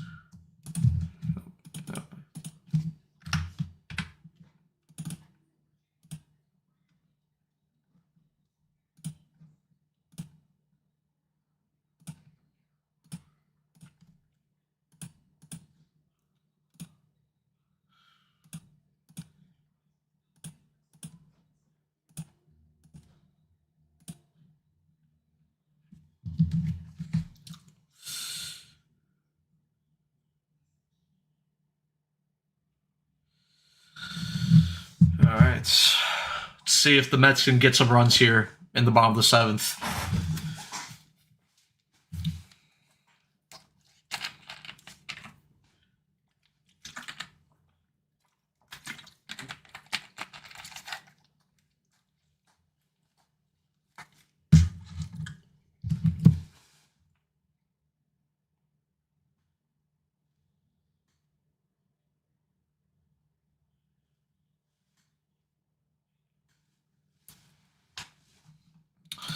Armand Manaea is being affected by those loose bodies. That's why his fastball velo is down. He should have gotten them removed in the 100% Armand. I agree with you. He should have gotten those loose bodies removed. He should have gotten the surgery. Again, why he didn't, I don't know. But listen, if he thinks that he could get back to his velocity with those loose bodies still in there, then listen, he better, because that's way too big of a risk, pause to take. But here's Mason Montgomery now out of the bullpen for the Pirates as he faces Carson Bench, throws that fastball in the zone. Bench swings under it, and he's ahead of Bench 0-1. The 0-1 pitch to Bench. Fastball low and away, 1-1. Come on, Carson, let's go.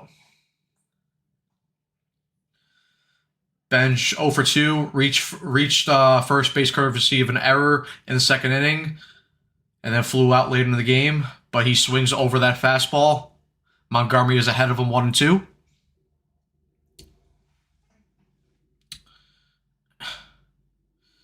Montgomery into his windup to pitch, and he gets Carson Bench to strike out as he swings through that 99-mile-an-hour fastball. One out here in the bottom of the 7th. Luis Torrens now up the bat for the Mets.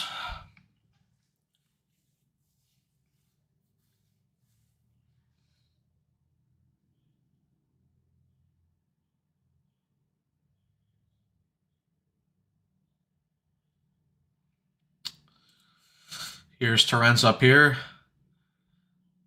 Slider catches the zone. 0-1 count to Torrens.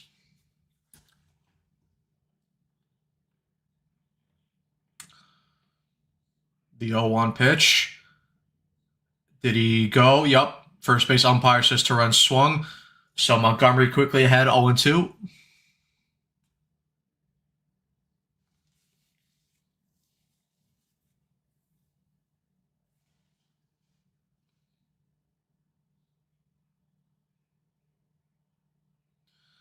The 0-2 pitch. Torrens grounds that ball, and he's going to get on first base with a single, courtesy of a bunt single. So Luis Torrens doesn't make the hardest contact in the world, but little roller up the third base line, and he's on first base with a bunt single. So it's one of those hits where you hate them when they go against you, but you love them when they go for you. And we will certainly take those. Luis Torrens with a base hit right there, and now the Mets have a runner on first base, and now we go right to the top of the order here with Lindor. Lindor swings through that fastball. Montgomery ahead, 0-1. Lindor obviously had that triple in his last AB, and then was able to come around to score the tying run, courtesy of a Soto RBI single. Lindor calls time here. Yep, we take those pantries 100%.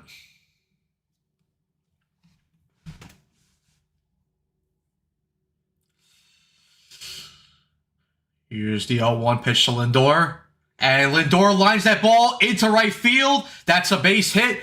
And just like that, the Mets have runners at first and second. Francisco Lindor with his second hit of the game. And the Mets have something cooking here in the bottom of the seventh. And Juan Soto is up to bat with an RBI opportunity. Good piece of hitting there by Soto. Good piece of hitting there by Lindor. It was a fastball in, and he takes it to the opposite field. And the Mets have something cooking here in the seventh. Let's go, Juan. Let's go. Pitch here to Soto, and he fouls off that fastball, 0-1.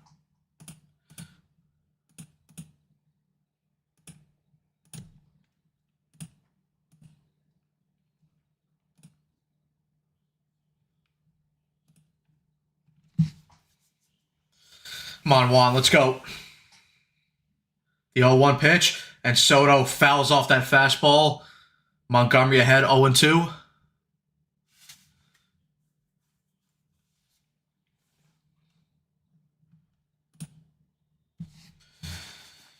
Come on, Juan. Tighten up here. Let's go. Choke up on the bat. Here's the pitch by Montgomery. Soto drives that ball out to right field, but that is going to be a foul ball. Oof. Soto made really good contact, made loud contact with that ball, but just foul. Well, not just foul, but the ball went foul.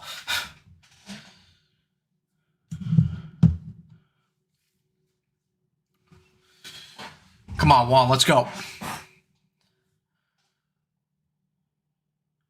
The 0-2 pitch to Soto.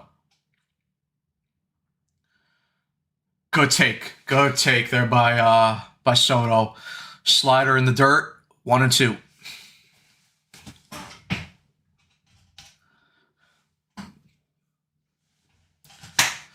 Let's go, Juan, let's go.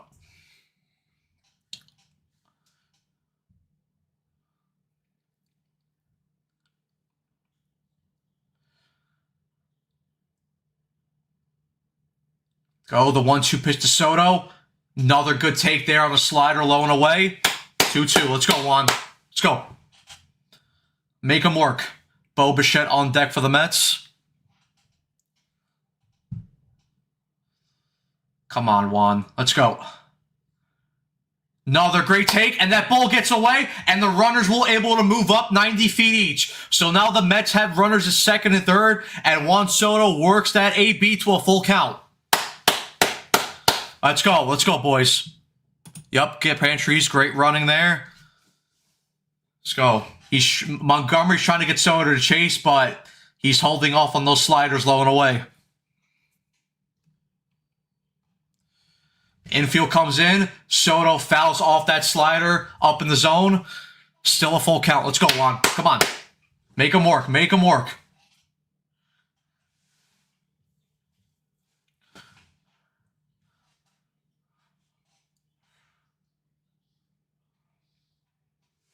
Come on. Oh, terrible swing there by Soto. Terrible swing. Terrible. Come on, man. What is your feel on Bo? He's struggling so far. He's being a little bit too aggressive, but I think he'll snap out of it. Hopefully he gets an RBI single here in this AB. Yeah, not a great AB there, but the AB was great, but that swing decision was terrible. And Bo swings and misses at that slider in the dirt. 0-1. Yep, come on, Bo. Come on, Bo. Let's go. Snap out of it, man. Let's go.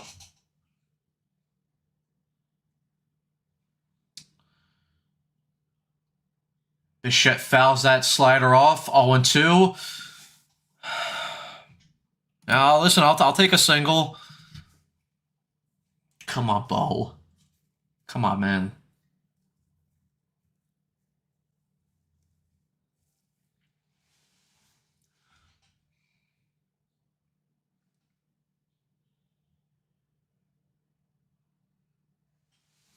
Come on, Bo. Let's go.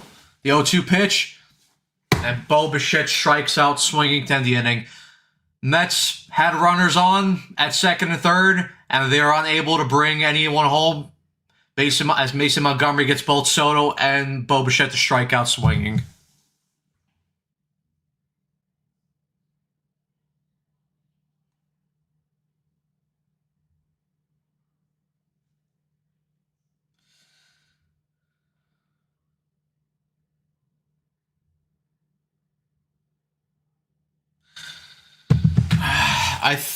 Listen, I don't want to get too ahead of Bo and say that he sucks. I'm not going to say that, but I think for the next series they need to move him down the lineup a little bit, maybe to the 5 hole. Move Robert up. He's been hitting a lot better, but yeah, Bo needs to move down the lineup for now.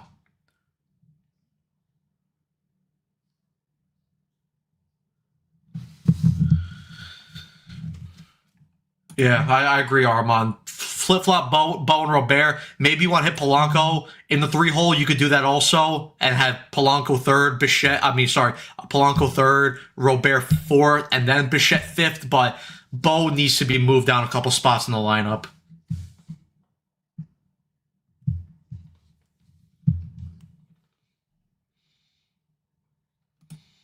Yeah, you could give Bo a DH day too, so he could focus on just hitting instead of third base. But I would just flip flop him and Robert for now.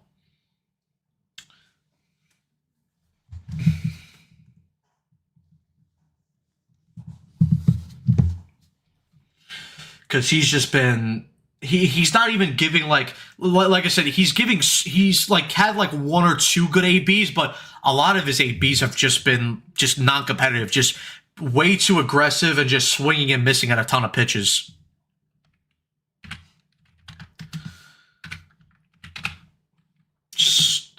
But Manaea back out here for more work as he gets that fastball to touch the bottom part of the plate. 0-1. Manaea in here, and sweeper is fouled by Reynolds there, so Manaea quickly ahead 0-2.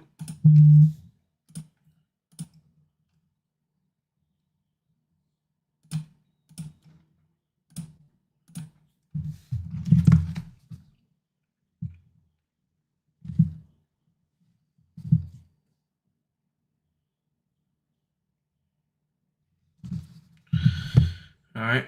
Here's the 0-2 pitch here by Manaea. And fastball gets the top of the zone. Manaea there with the strike 3 called as he gets Brian Reynolds to strike out for the first out of the inning. Who could have predicted Bo being booed by Game 3? Crazy. I mean, listen, it's New York. I'm not going to boo him, but he hasn't been playing well. And yeah, I agree with Ricardo. Bo, he does not look good at all. All right, Manaea in up against Ryan O'Hearn. Sweeper misses outside, so O'Hearn is ahead 1-0. Manaea gets O'Hearn to swing and miss at that sweeper 1-1.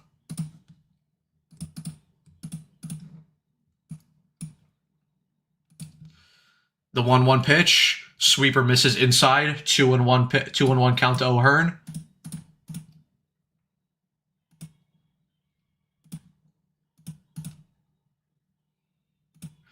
The 2-1 pitch, O'Hearn pops that pitch up, and that will go out of play. 2-2 count.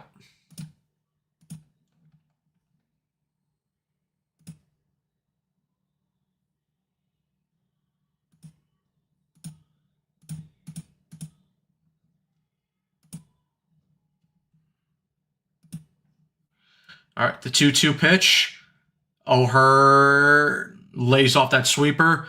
Third base umpire say he didn't swing, so a full count now to Ryan O'Hearn.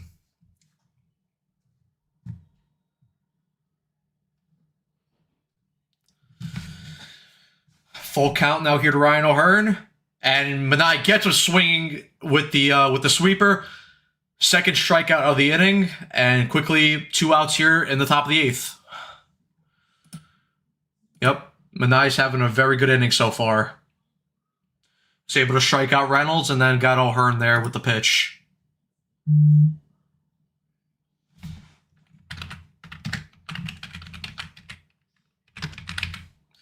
And now here comes Jared Triolo up to hit. Manaea misses with that fastball up and away, 1-0. Isaac Matson warming up in the Pirates bullpen. Manaea misses with that changeup low, or with the fastball low and away, 2-0. Yeah, I mean it's only game 3 of the season. I won't super worry about Bo until, yeah, I mean if this continues for like a month plus, then yeah, you have a right to be worried. But it's early. I think he'll figure it out. But he's been playing like shit so far. Like there's no way to sugarcoat it.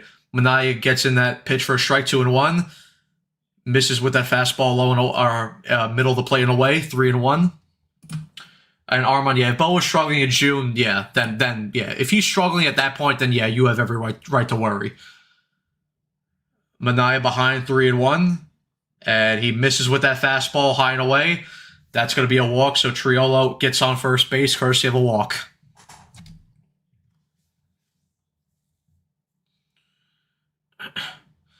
Horowitz was due to come up, but he will be called back, and the Pirates will look to pinch hit. Who will they bring in? It's going to be Nick York.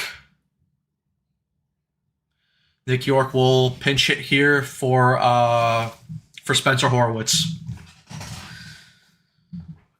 Justin Willard coming out to the mound to talk to Sean Manaea, probably about strategy here against Nick York, which again, it is nice to see a pitching coach actually come out to talk strategy with the pitcher and not just leave him out to die. Hey, it is what it is, man.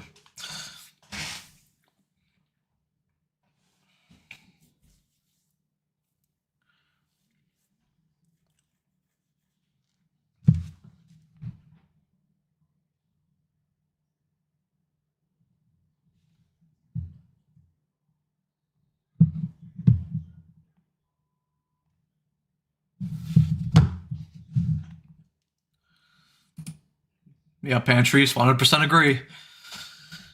All right, but yep, as we said, Nick York pinch hitting here for Spencer Horowitz. Manaea will face the righty here.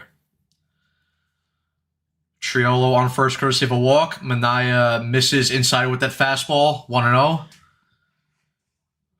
I wonder if the Mets have anyone warming up here in the bullpen.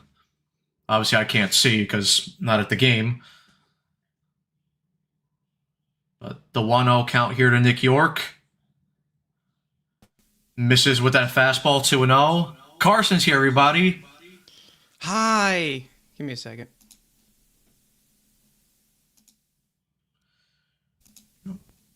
There we go. The 2-0 pitch. Nick York fouls off that sweeper, 2-1. All right. I want to formally apologize because a few of the things on this lineup graphic are not correct. Some of the positions are mixed up. So let me just update it here. And I think we're correct. Manaea misses with the changeup, with the changeup 3-1. Please tell me they have someone warmed up in the bullpen. It would be nice, wouldn't it? The 3-1 pitch. Manaea misses high with the sweeper. Back-to-back walks here from Manaea. Mr. Adrenaline over here. All right, Nicky York pinched it, hit it. All right.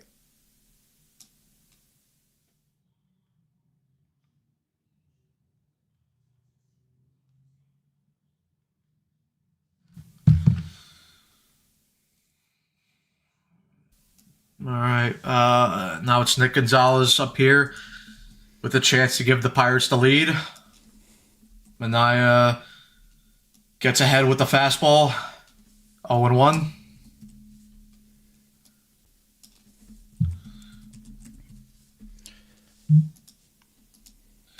All right, and Evan just confirmed it since he's at the game. No one's warming up in the pen. Nice. Okay. The 0-1 pitch, and Manaea is able to get that. Semyon fields it cleanly over to Lindor. Manaea gets out of the jam. Yay! Slay. Very pooks. We head to the bottom of the 8th. How's chat doing? How you guys doing? Exhaling hard. The chat is not happy about Bo Bichette, I can tell you that much. Okay. Well, neither am I. I'm definitely not liking what I'm saying. But hey. What are you going to do? We're gonna support him. Maybe since he was supposed to be in Philly, we'll give him a standing ovation like Trey Turner and everything will be all good. Except we are not locked into like an 11-year contract, so yeah, I'll be right back. All right. We shouldn't be struggling against this team. That is true. I mean, listen, I'm not going to go completely crazy as of right now because I still think that there's growing pains they got to go through. But yeah, listen, it has not been a smooth series. We're going to obviously get into it on the podcast. But we will see, where this takes them. But there's a lot of encouraging signs we have seen so far from this opening series. So I'm not going to go insanely nuts over it. This is a new lineup. This is a new coaching staff. There's a lot new things. Basically, I'd say that the opening series had a little bit more of a reaction of me last year. Basically because we knew this team's MO for so long with that old team. So for now, I'm just letting it sit, letting it simmer. It's game 3 of 162. We've talked about it before. It's a marathon. It is not a sprint. You can put out any cliche you want to put out there. Everyone has the right to be upset, especially if you're going out there in the cold and watching Bo Bichette swing at a bunch of shitty pitches, but I will say a lot of our batters have been swinging at some shitty pitches, but I do like the aggressiveness because I have not seen that much. I think I've seen it like once or twice. Guys staring at strike 3. Yeah. So it's a change. The thing is, like, the weird thing is, like, some of the ABs have been good. It's just that final pitch that they choose to swing at. They're swinging at a lot of bad pitches. Yeah. It's, again, they got to make the decision. The pitch rec's got to be better. The pitch selection's got to be better. I mean, that's pretty much it. But we've seen signs of it actually getting better and then making adjustments throughout the game. Like, we've seen some bad ABs from Polanco. like right here where he's up, and then we've seen some good ABs from him later on in the game. So again, it seems like adjustments are being made. It's just we're not seeing, the full length results yet. And people can boo all they want. Do what you need to do. Get your anger out. Yeah, but Isaac Matson on here on the mound for the Pirates. Polanco up here at bat for the Mets. Matson's ahead 1-2. Here's the 1-2 pitch. Polanco lays off that fastball high and away, 2-2. Madsen. And yeah, I think, and like I was talking about with Bo earlier, it's not that, because Bo's always been an aggressive hitter. It's just right now he's being way too aggressive. Like, there's a difference between being aggressive and then just like swinging out of your shoes. But Polanco hits that out to left field. Magnum gets under that to record the first out of the inning. All right. Montgomery. And now Robert is up 2 for 2. Drew a walk in his last AB, and then was throughout trying to steal second base. It's okay, Pooks. We forgive you. Come on, Robert. Let's go. Excuse me? It's Robert, okay? I call him Robert. Well, you'd be wrong then, okay? No. Excuse me? All right. How rude. Evan said Weaver's up and warming up. Oh yeah, we got sources from inside the game. I forgot. Yeah. All right, fine. Robert fouls off that pitch 1-1. I've been calling him Bobbert, so that's been my thing. Fine. Too early to boo. Him... Yeah. Well, you know what? Once fans get enough drinks in them, they'll do anything. All right. The 1-1 pitch to Robert. Matson is able to get that curveball to catch the zone. 1-2. All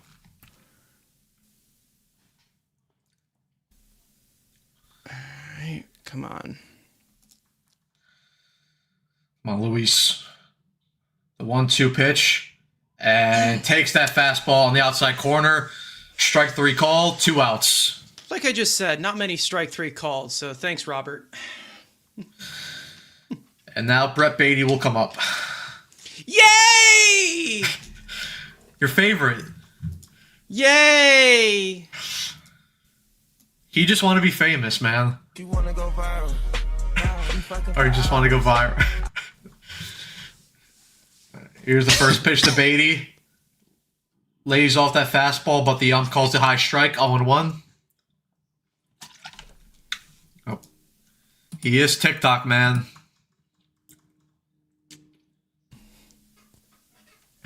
The 0-1 pitch. Beatty takes that fastball. 0-2. Why does Robert's swing remind you of Marte? They're similar. Very compact. Line drive swing. Luke Weaver warming up in the pen. He'll be on the pitch in the top of the 9th. Daydream Weaver. The 0-2 pitch to Beatty. Matson with a long hold into his windup. Good take. Fastball misses high and away. 1-2.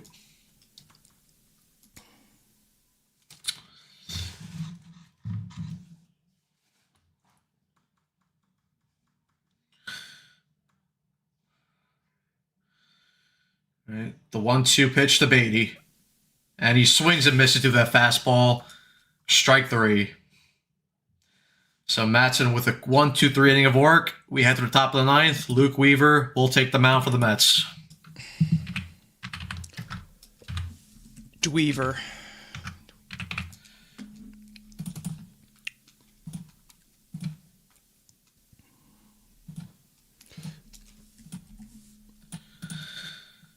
And there will be Davis followed by Jake Magnum and then O'Neill Cruz for the 9th inning, unless they choose to pinch hit somebody. All right. Which we know Ozuna is on the bench today, so I would imagine maybe he gets used for Jake Magnum. Maybe. Might be playing pretend there, but you never know. Well, playing pretend can sometimes be fun. I think it's fun too. Yeah, Boo Weaver because of his Yankees bag. What a fake Mets player. Fuck that guy.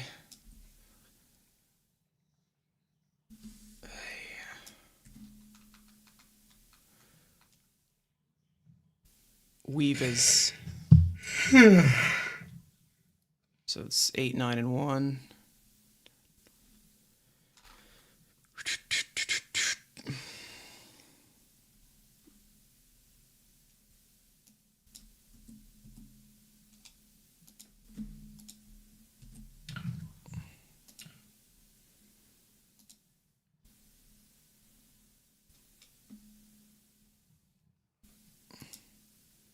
Show some respect, Weaver.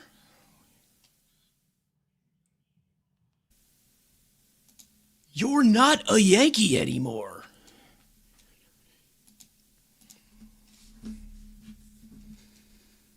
Also called a product of being bored before spring training starts. All right. Let's see if Weaver can give the Mets a scoreless inning there to get them to the bottom of the ninth. Are you sure they're not? I don't think they're booing Bichette, to be honest. I think they're just chanting his name. Boo, you know. Boo Bichette. Yeah. And I mean, and when the Mets get to the bottom of the ninth, I would assume, because Semion's going to hit, Benj will hit, I would assume they'll pinch hit Alvarez or Torrens. likely. Yeah. Very likely. But we also have Mark Vientos and his swagginess. Weaver with the first pitch And misses high and away, 1-0. And his 2024 postseason, which we cherish forever and will never let go. Weaver misses low and away, 2-0 to Henry Davis.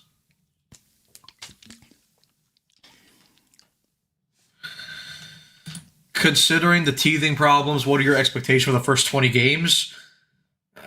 I mean, if they could 20 and 0. Yeah, if they don't go 20-0, then just cancel the season.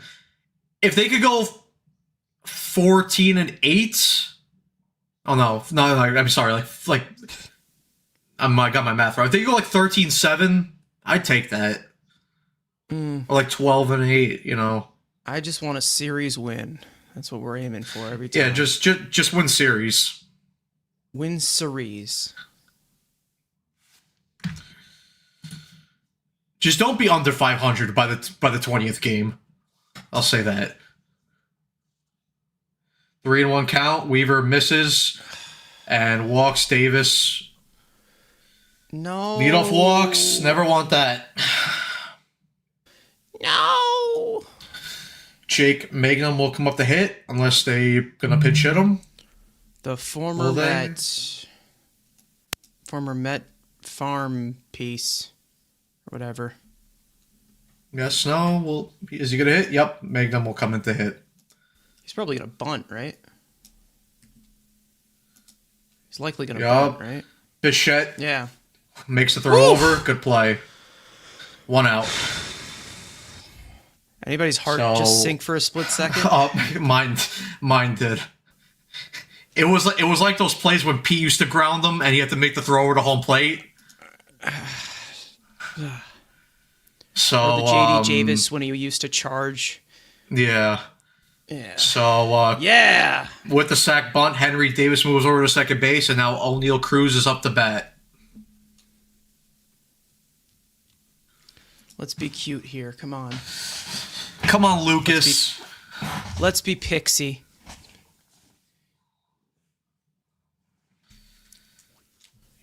Here's the first pitch to O'Neal Cruz. Changeup misses, 1-0.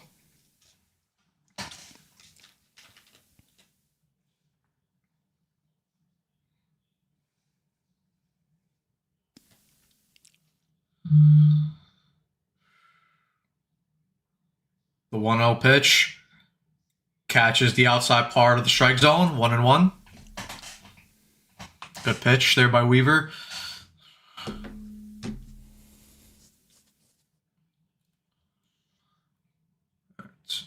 Weaver into his windup. The pitch. Misses with the changeup.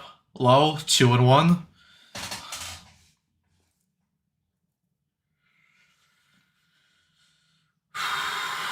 Come on, Luke.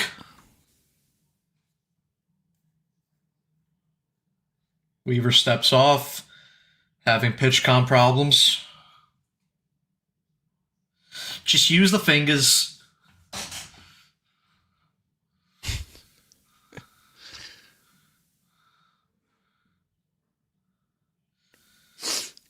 Weaver steps off again.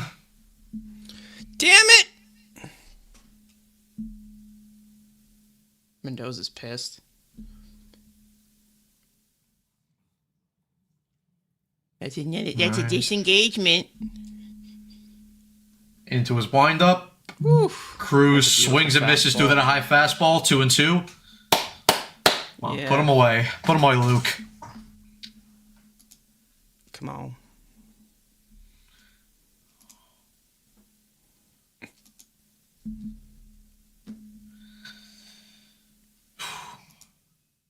The 2-2 pitch to Cruz. Fastball got him on the outside part of the plate. Strike 3 called. 2 men away. Beautiful, beautiful fastball location there by Luke Weaver. Man, can he throw fastballs, man? And now 20 inches of induced vertical break. And now the man who's been the biggest thorn in the Mets side this entire series, Brandon Lau, is up. Lau's 1 for 4 in his career against Weaver. 3 strikeouts. Come on, Luke. Just goes after that changeup and swings over it. 0-1. Walk him, to be honest. Dude, I am tired of him, man. Listen, Lau's a good hitter, all right? He's Pooks. He's one of Evan's Pooks, but he's annoying the shit out of me. Misses with the changeup. 1-1.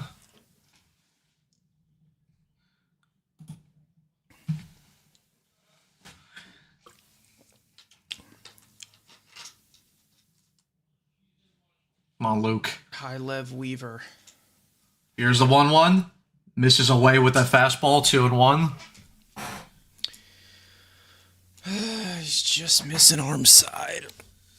Brian Reynolds on deck here for the Pirates.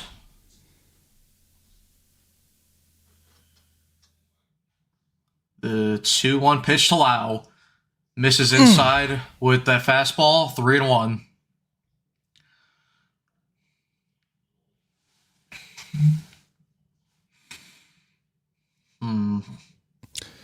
Dennis Santana up here for the Pirates. Looks like he's going to pitch his third. He's going to pitch in all three games in the series. 3-1 pitch. Fouls off that changeup. Full count. Well, that's where you want the changeup. Here we go. Weaver. Full count to Brandon Lau. Yay. Get on your feet, everyone. Weaver steps off.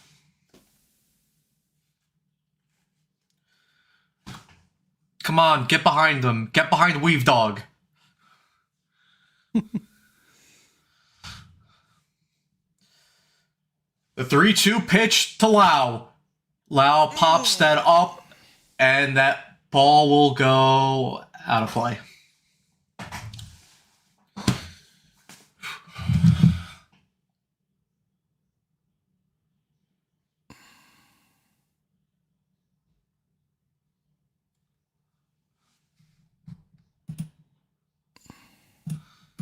Yep. As BB is saying, clap, clap, stomp, stomp. Do all that stuff. The 3-2 pitch against the Lau. Weaver into his windup. The pitch misses with the changeup and it walks him. Well, 2 walks in this inning for Luke Weaver. And now Brian Reynolds is up to bat. Justin Willard out here to pitch to Luke Weaver. wait, is this allowed? He's been doing this all day. This is allowed? I know. I've been confused too. It's weird. I've never seen this shit happen before in my life. It's very weird to see this happen. I mean, I thought you were supposed to sign like autographs or something, but Yeah. rather walk loud than see him hit a homer. I mean, Reynolds is a dangerous hitter too, so Reynolds is dangerous, yes. But Justin Wilpooks gives his conference. And hopefully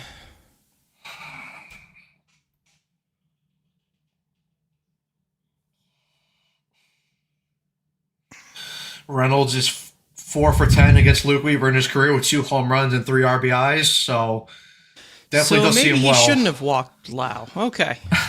Well, that's not good. Here's the first pitch to Reynolds. And he fouls off that changeup, 0-1. 121 of you guys watching the stream right now. As always, thank you guys for your support. Make sure to leave a like, subscribe, hit the notification bell, and follow us. Like we always say, our links are and our Twitter handles are all below in the description. We'll bringing you watch-alongs almost every single day from now till the end of the season. The 0-1 pitch to Reynolds. Beautiful fastball placement. Gets ahead of him 0-2. Wasted. You can waste a pitch here if you want. You gotta go after him with a changeup.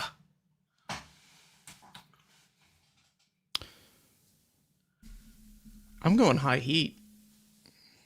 You could do, I mean, either or. Low changeup or high heat. Up the ladder. Luke. Just don't hit him. Yeah. Up the ladder. Weaver into his windup. The 0-2 pitch. And he just foul tipped it. Did he get it? He just foul tipped it, yeah. He fouled it off. He called it Carson up and in with the heater, but he just made contact with it. And Terrence couldn't hold it off. Squeeze it, Terrence.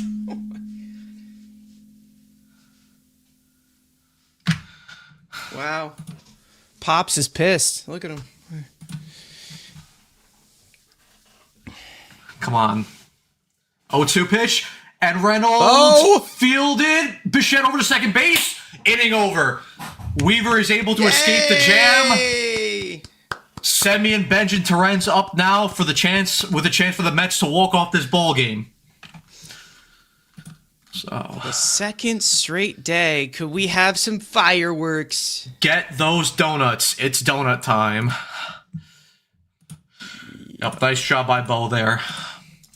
I clenched up really hard right there for that play. Well, we're usually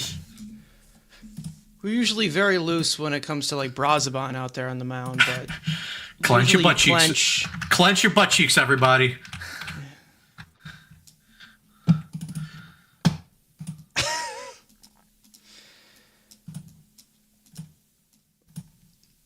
Weaver. So Dennis Santana gets the 9th here. Yep. All right.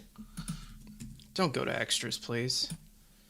Vientos will pinch hit for Benj again. Probably not. No. No, I don't imagine, because who's going to be your Alvarez will pinch hit if they get anybody on. Yeah.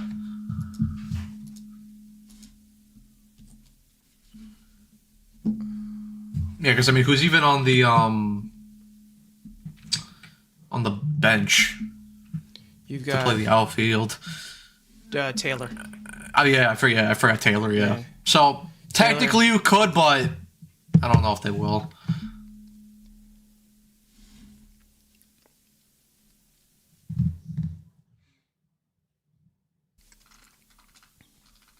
All right. Come on. McLean with a nice day for his first outing of the season. Not bad. Unfortunately, he did give up some runs. So career over. But sometimes you have to go with consolation, all right? and raise a regular season champions banner into the rafters. Sometimes you got to do that. It's very important. You're obligated to do it. Yeah. All right, Dennis Santana out here for the Pirates. As I said, has worked all 3 of the games in the series, and Marcus Semien will lead off. Semien goes after that cutter and misses 0-1 with the slider.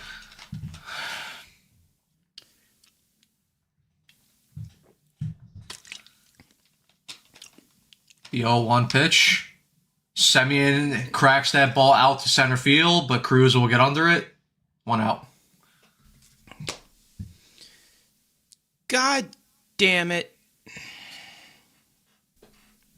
And yep, Benj will be up here to hit. They're trusting the youngster here. Alvey should only be used if there's... Yeah, I agree with this. All right, here's the first pitch to Benj. Lays off that high fastball. 1-0. I don't know. I think if Benj gets on with a walk, though, I would. Jared Young's on deck to hit. Why? I'm gonna make a wild guess here. Benj swings and misses at that changeup. 1-1.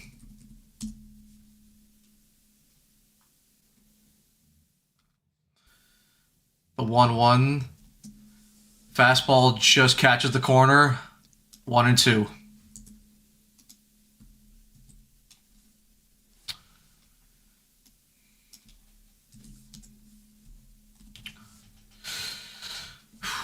The 1-2 pitch to Benj.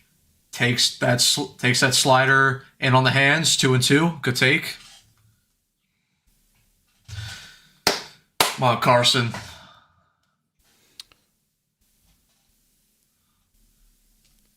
The 2-2 pitch. And Benj drives that ball out to left field, but Magnum will be able to get under that to make the second out of the inning.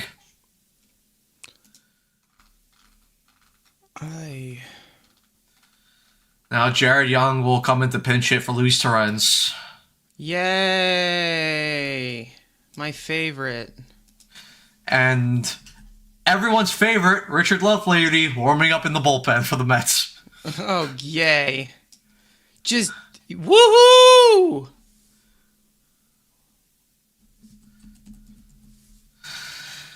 I hope Jared Young walks it off right here, BBA, but I don't know.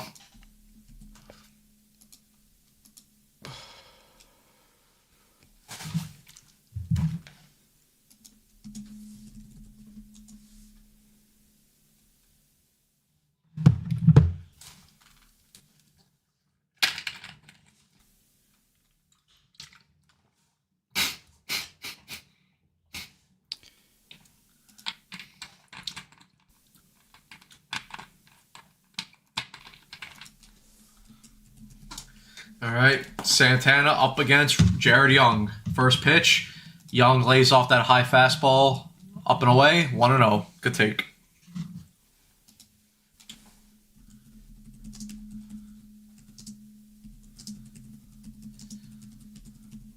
Santana into his wind-up the pitch. Fastball just catches the corner, 1-1. Good call there by the umpire.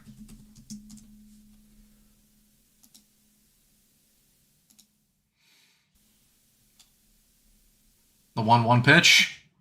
Young fouls off that pitch. 1-2.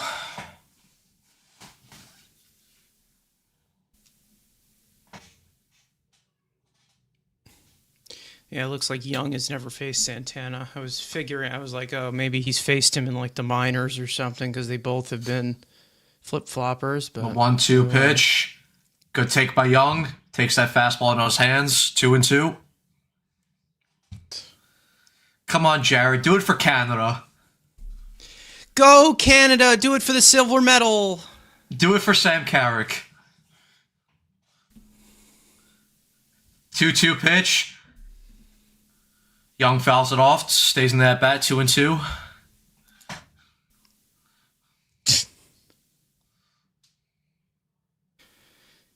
Marlins walk off the Rockies. That's The not fish? a shocker. 2-2. Marlins, Rockies. And Young swings and misses at that breaking ball. We head to extra innings again. Fuck. Back-to-back days of extra innings baseball. Cardiac Mets.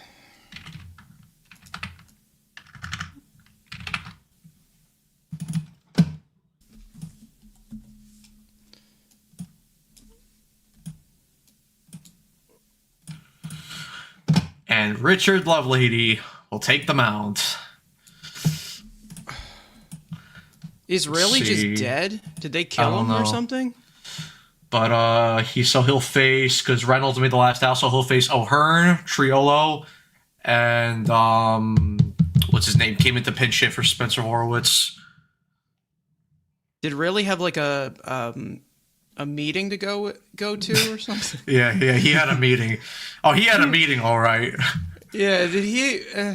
And Nick York, because he came into pinch hit.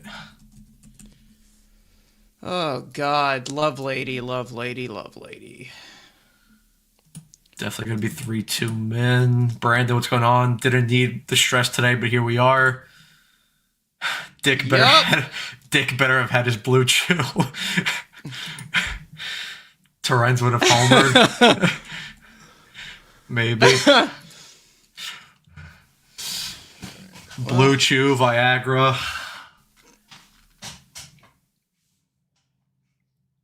You got two guys left on the bench. Francisco Alvarez comes in to replace Jared Young, batting ninth and playing catcher. As we all kind of expected, I think. So Alvarez will catch Dickie Lovelady. This is not going to end well. We all know it's not going to. So let's all just, you know what? Let's all just clap and give ourselves a round of applause that we fought hard. Brian Reynolds is the ghost runner here for the Pirates as he made the last out. Yeah, Reynolds. Ryan is the ghost O'Hearn runner. will lead off.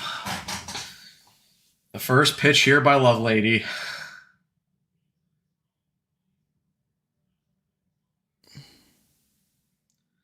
Gets that pitch in the zone. 0-1. Famous Mendoza punt game. You don't really have anybody left, dude. I don't know what to tell you. You got nobody available. Like, they might as well just pitch this fucking guy's arm off. So he'll be DFA tomorrow. Possibly. And O'Hearn lines that ball up the middle. Base hit. Brian Reynolds will come down to score. And the Pirates will take a 3-2 lead. Yep. All right.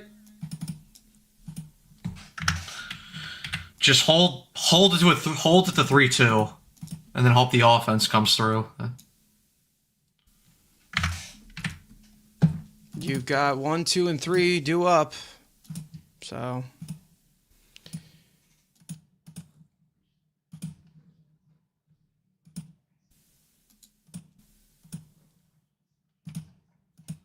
Yeah, it's either you go to Lovelady or you put Freddie Peralta out there. So I think you're like, again, there's like nothing you can do.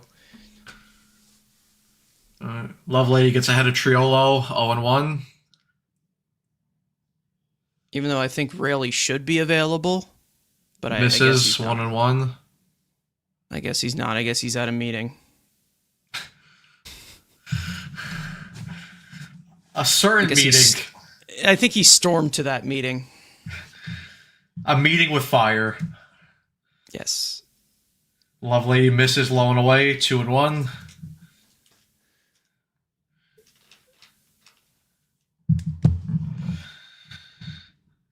Yeah, if they had a day off tomorrow, that would have definitely helped because you would have definitely used Rayleigh, but they got to go to St. Louis tomorrow. Lovelady gets Triolo to swing and miss at that high fastball, 2-2. I just don't want to see Brandon Lau again. He's annoying. Unless it's in a Mets uniform. The 2-2 pitch. And Give us Justin. that. Come on, dude. Come on, man. Come on. Not again. Not today. Full count here to Triolo. Come on. Double play, please. I know I'm asking for too much. And Oh! Hey, Lindor over to Semien, over to first. Double play. Just what the doctor ordered. Good job, Carson. Good job, Carson. I'm a doctor. I'm a doctor. I'm also an astronaut. I have a lot of occupations. And a dentist. Log on to find out. And a janitor. And a yoga instructor. This position is called the willowing tree. You also know how to use dryers correctly, so you don't get stuck. I am an appliance expert. I work at Sears. All right. Nick York up the bat. Love Lady behind 1-0. Misses 2-0.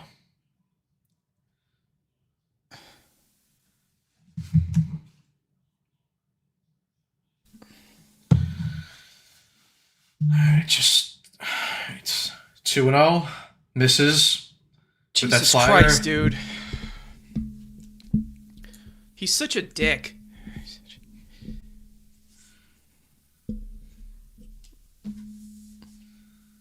Three and 0 here to Nick York, and he misses away.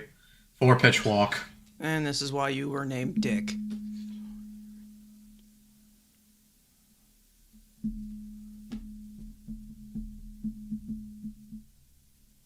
Pinch runner Billy Cook comes in to replace Nick York.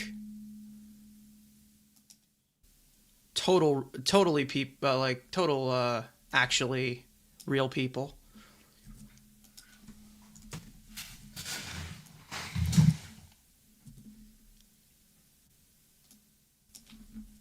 Billy Cook and Nick York. All right, sure. All right, Nick Gonzalez up here to face Dickie Lovelady. Misses high with the slider, 1-0. He's such a dickhead, man. I can't.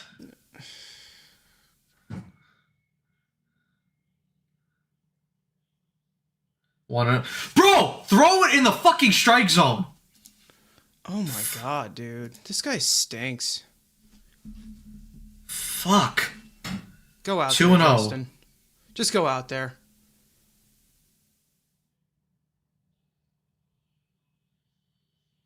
Look at this. Look at this initiative.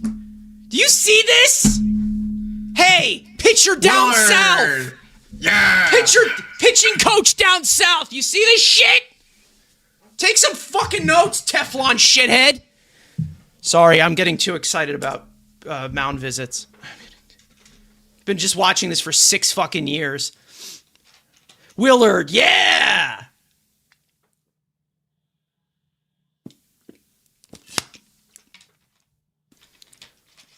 How many times has he visited the mound? 5 times today? Something like that. That's more than Jeremy Hefner in 2 months. Thank you. Gonzalez swings and misses at that fastball, 2-1.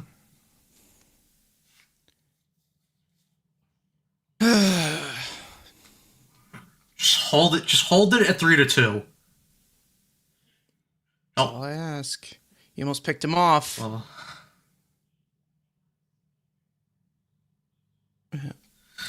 I mean, it still is a winnable game, NG. You have the top of the order and up next.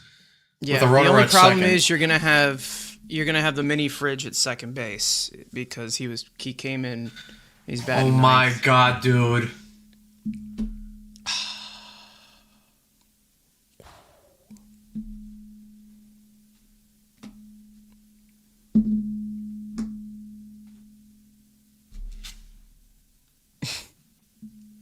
Three 3-1.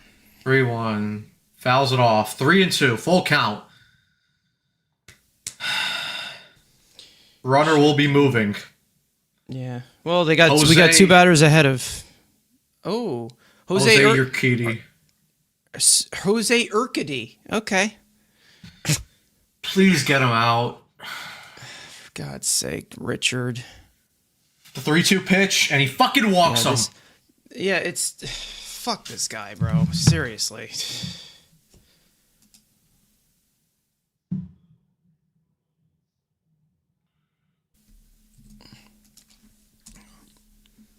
We still don't know why he was put on this team. I mean, we do know why, but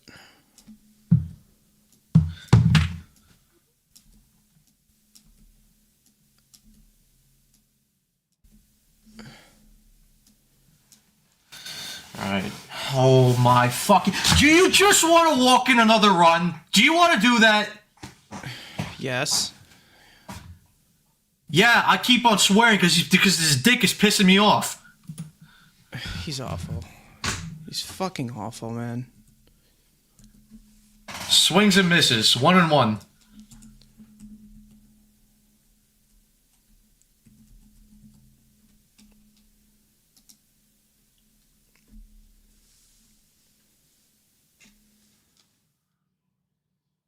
DFA. This fucking asshole! I swear to God. What a loser. What a fucking loser this guy is. Fucking bum. Fucking bum.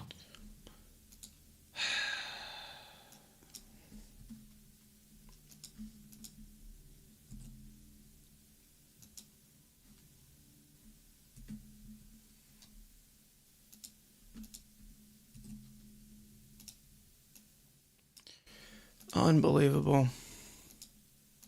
You had the fucking double play perfectly. All you had to do was just not fucking walk anybody. And here you go. Yep. Last game he was almost out of the woods, and then that dribbler happened. Oh, what are you doing? He threw a strike. Wow. Yay!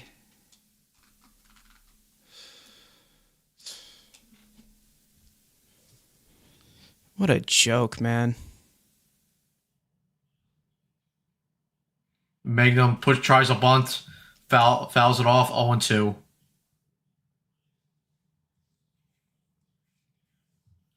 Pisses me off. Give up the 1 run, fine. I'm fine with that. That was expected. The bases were literally empty after that. But that's it's like he created the whole thing. Like that second run is unexcusable. Fucking loser, man. Throw a fucking strike! Jesus Christ!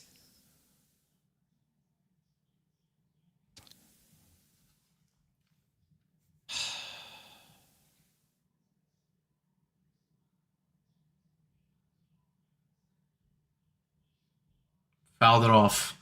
Still 1-2.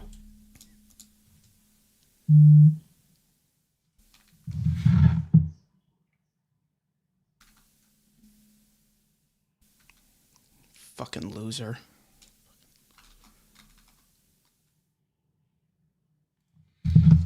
The 1-2 pitch. Wow. There it is. There it is. Where was that last batter? Fucking loser. He's so good, man. So glad he's here. They still have a chance to win this game, but hell of a lot harder now. Oh my God. And this is all because Rayleigh had to go to a meeting. I'm sorry. It's not a laughing matter, but it's just like, seriously, why is this guy pitching 2 days in a row in the first week of the season? It's classic. Really is. Unbelievable. But we head to the bottom of the 10th. I think it's just familiarity. That's literally it. Like, I really think it is. At this point, I don't know why the hell he's on this fucking roster, but Whatever. He better be DFA'd after today. I swear to God. I mean, Armand, that's a huge issue in its own right. Like the offense, if they don't come through here, they're going to take a lot of blame for this game. But again, like, if Lovelady only gave up the one run, which was the ghost runner, I would have been fine with it because again, it's expected. But he created that whole other fucking run by himself. Yeah. Exactly. He had the double play. He got the double play, got 2 outs right after that leadoff hit that scored the run. Then he walks the guy. Then they go, what is it, first to third or whatever, and then he gives up another hit. Yeah, he just like, come on. That's what they would do last year. Can't fucking finish the inning. Unreal. But no, the offense definitely takes a lot of blame today too. Top of the order. So if there's anybody that can administer 2 runs, it would be the top of the order, right? Some may say. Jose Creedy on the pitch here for the Pirates. Francisco Alvarez is the ghost runner. Okay. And Lindor, Soto, and Bichette will be up to hit for the Mets. I thought I saw Taylor on that big screen just there. I was like, what? You have no catcher. Billy Cook into right field. Who the hell is Billy Cook? That's not a real person. Come on, Lindor. He's had a good day. He's had a good game so far today, but need him to come through here. Still creating problems in the clubhouse. So if the Pirates can get 2 runs, then the Mets can do it here too. They could too, man. Why not us?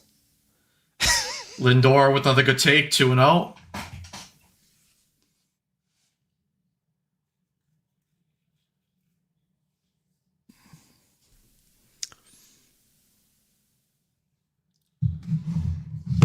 Come on, Francisco. The 2-0 pitch. Takes that fastball at the knees, 2-1.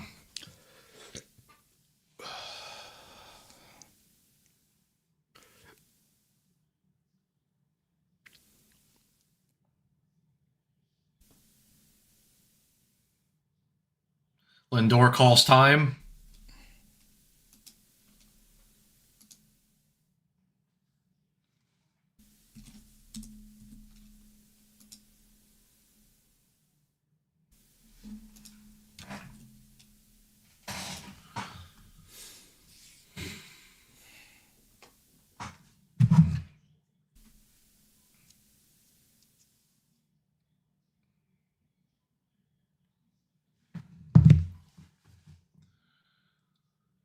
The 2-1 count to Lindor.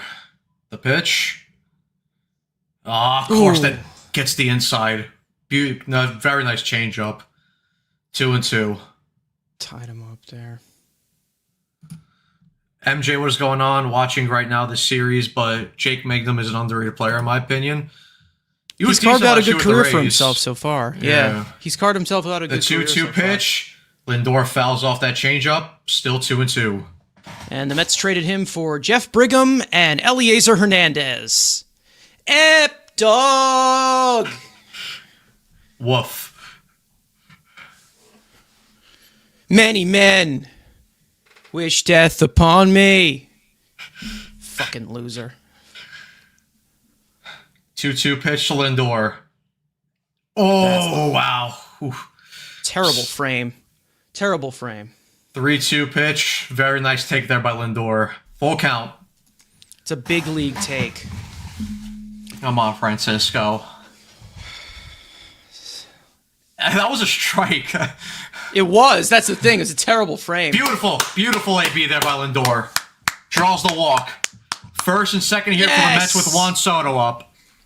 Quan, if you can hear me. Man or mouse? Quan, I beg you. Please, Quan. Man or mouse? Juan Soto. Come on, Juan. And he swings. That ball's going to get into the gap. Multiple runners are going to come in. Alvarez will come in to score. Lindor, is he coming in to score? He's out. Ooh. Oh, he might be hurt. and he's out. Alvarez comes in to score, but I think you got to challenge it, though. You might as well. You got to challenge that. Go ahead and challenge it, but is he all right? God. Lindor, I one day. He's out. He's out. Yeah, he's out. I one day. I think we all wish to have the pain tolerance of Francisco Lindor. I think we all do. Juan Soto, marry me. All right, 4-3. Still a runner in scoring position. It's up to Bo.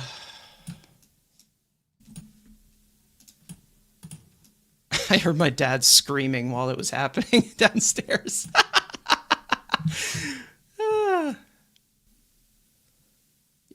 I mean, go ahead and look at it. I mean, Cohen, if you want to slip a $50 bill to New York right now, you could. I know you can flush him easily. But, yeah, you do have to challenge it, but he's out. He's out. Yeah. 100%. Unless you're saying that he blocked the plate, but I don't think he did. I think he did, personally. Did he block the plate? No. You have to have the ball first. That's not conclusive enough. It's not. No. Nope. At least Lindor's okay. That's all I care about. Whew. God. Come on, Bo. Bo. Be Bo. Be Pooks. Flip the narrative here. Flip it. I know they want to be aggressive, and I appreciate them want to be aggressive, but should have held them up because that was a great throw, man. Great throw. Yeah. The dart. Actually, okay throw. It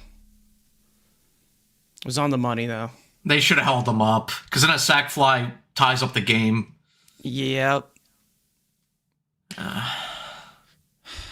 I like the aggressiveness by Leaper. No shot. They fired Bruce Cassidy. Huh? Of course this happens right now. Why they did. They named Torts head coach?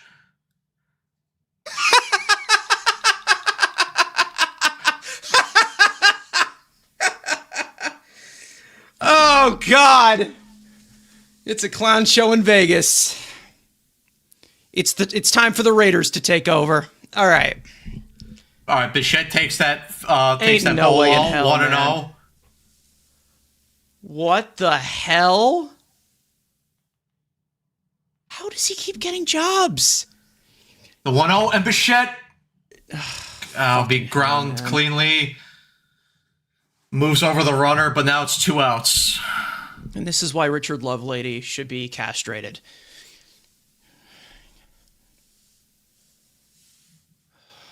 Fuck, man. Now Polanco up with a chance to tie the ball game.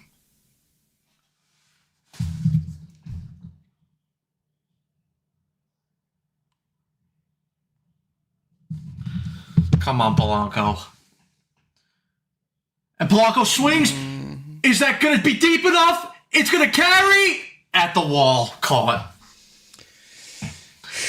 And the Pirates will win the ball game. Oh, God. Fuck Dick Lovelady. I want him out of here right now. No, it's not an overreaction. Kiss my ass. The Mets suffer their first loss of the year. They will not go 162-0. They do win the series, but it's a disappointing end to the series. They should have swept. They should have swept the Pirates. No excuses. But, yeah. As always, guys, thank you for the watch along. We will now go into a 9-minute intermission. We will set up everything for the post game, and we will be right back. So, see you guys in a bit.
All right, everybody, and we are back live on YouTube and on X for post-game coverage of Mets versus Pirates Game 3 of 162 for this regular season.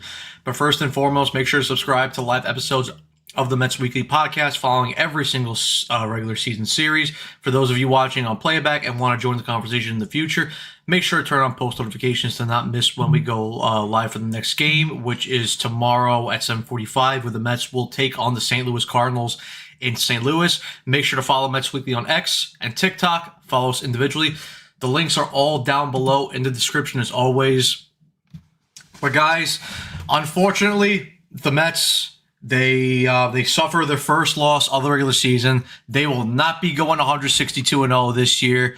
But while they do lose to the Pirates to finish out this series, they do end up taking the series, which, listen, as a result, when you look as a whole in a baseball season, the most important thing is that you want to win series. Now, I said last time on the post-game show, and I'm sure, both Carson and Evan and a bunch of you guys in the chat agree, I know that all of us wanted sweeps. I said, quote unquote, there's no, there's no excuse to not sweep the Pirates.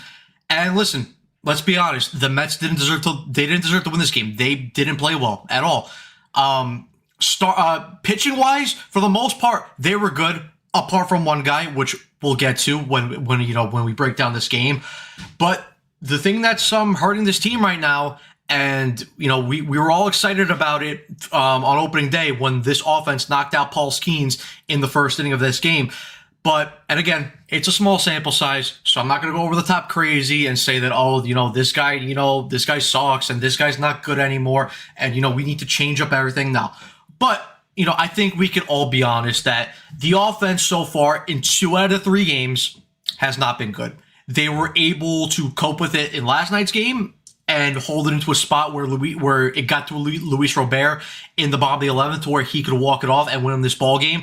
But the Mets had a lot of chances to win this ball game, and the offense did not come through. And obviously, we'll get to the whole breakdown, and we'll break down everyone on the roster right now and through the batting lineup. But again, when you look at the numbers, runners in scoring position, the Mets went 2 for 10, and they left 8 runners on base.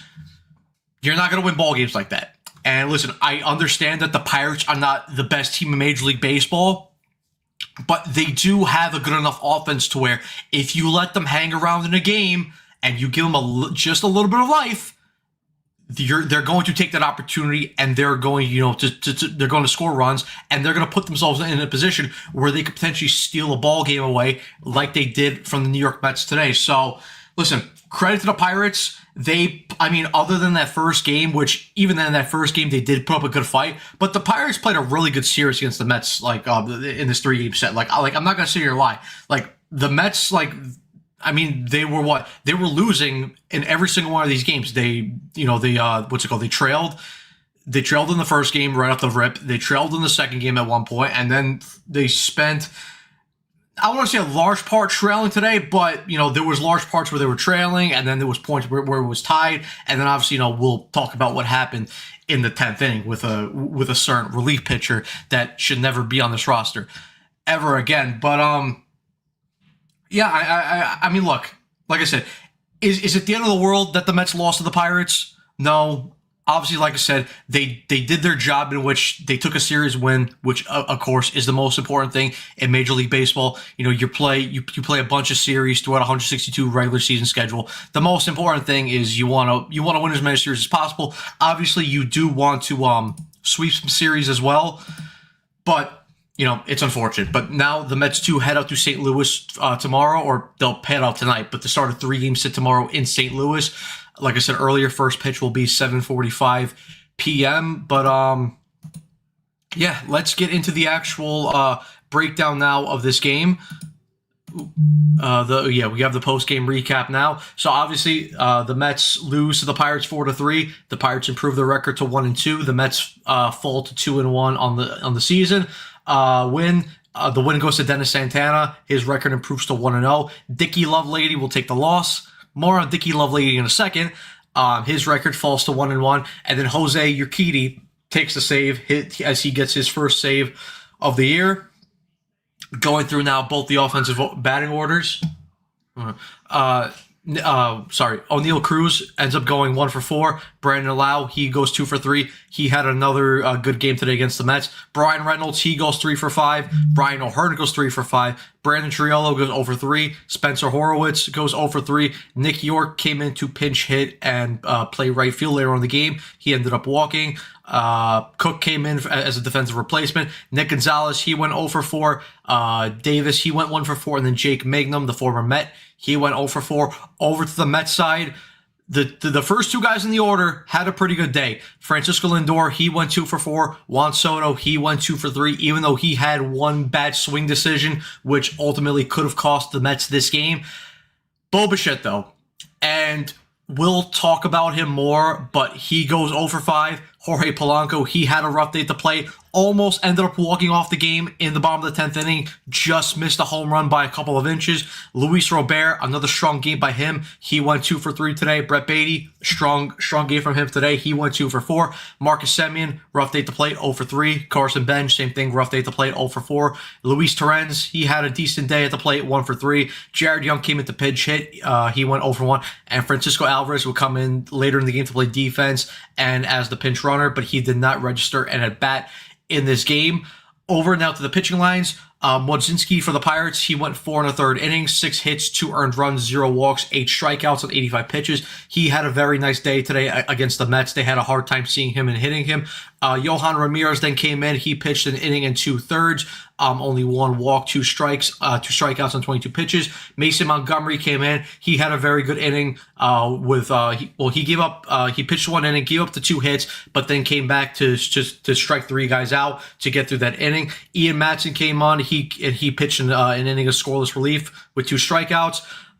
Then Dennis Santana came in again. He pitched a scoreless inning of work out of the bullpen with 1 strikeout, and then Jose Urquidy came in, gave up the 1 run, but the run was not charged to him as that was the ghost runner. Francisco Alvarez, he pitched 1 inning of work, 1 hit, 1 walk on 11 pitches.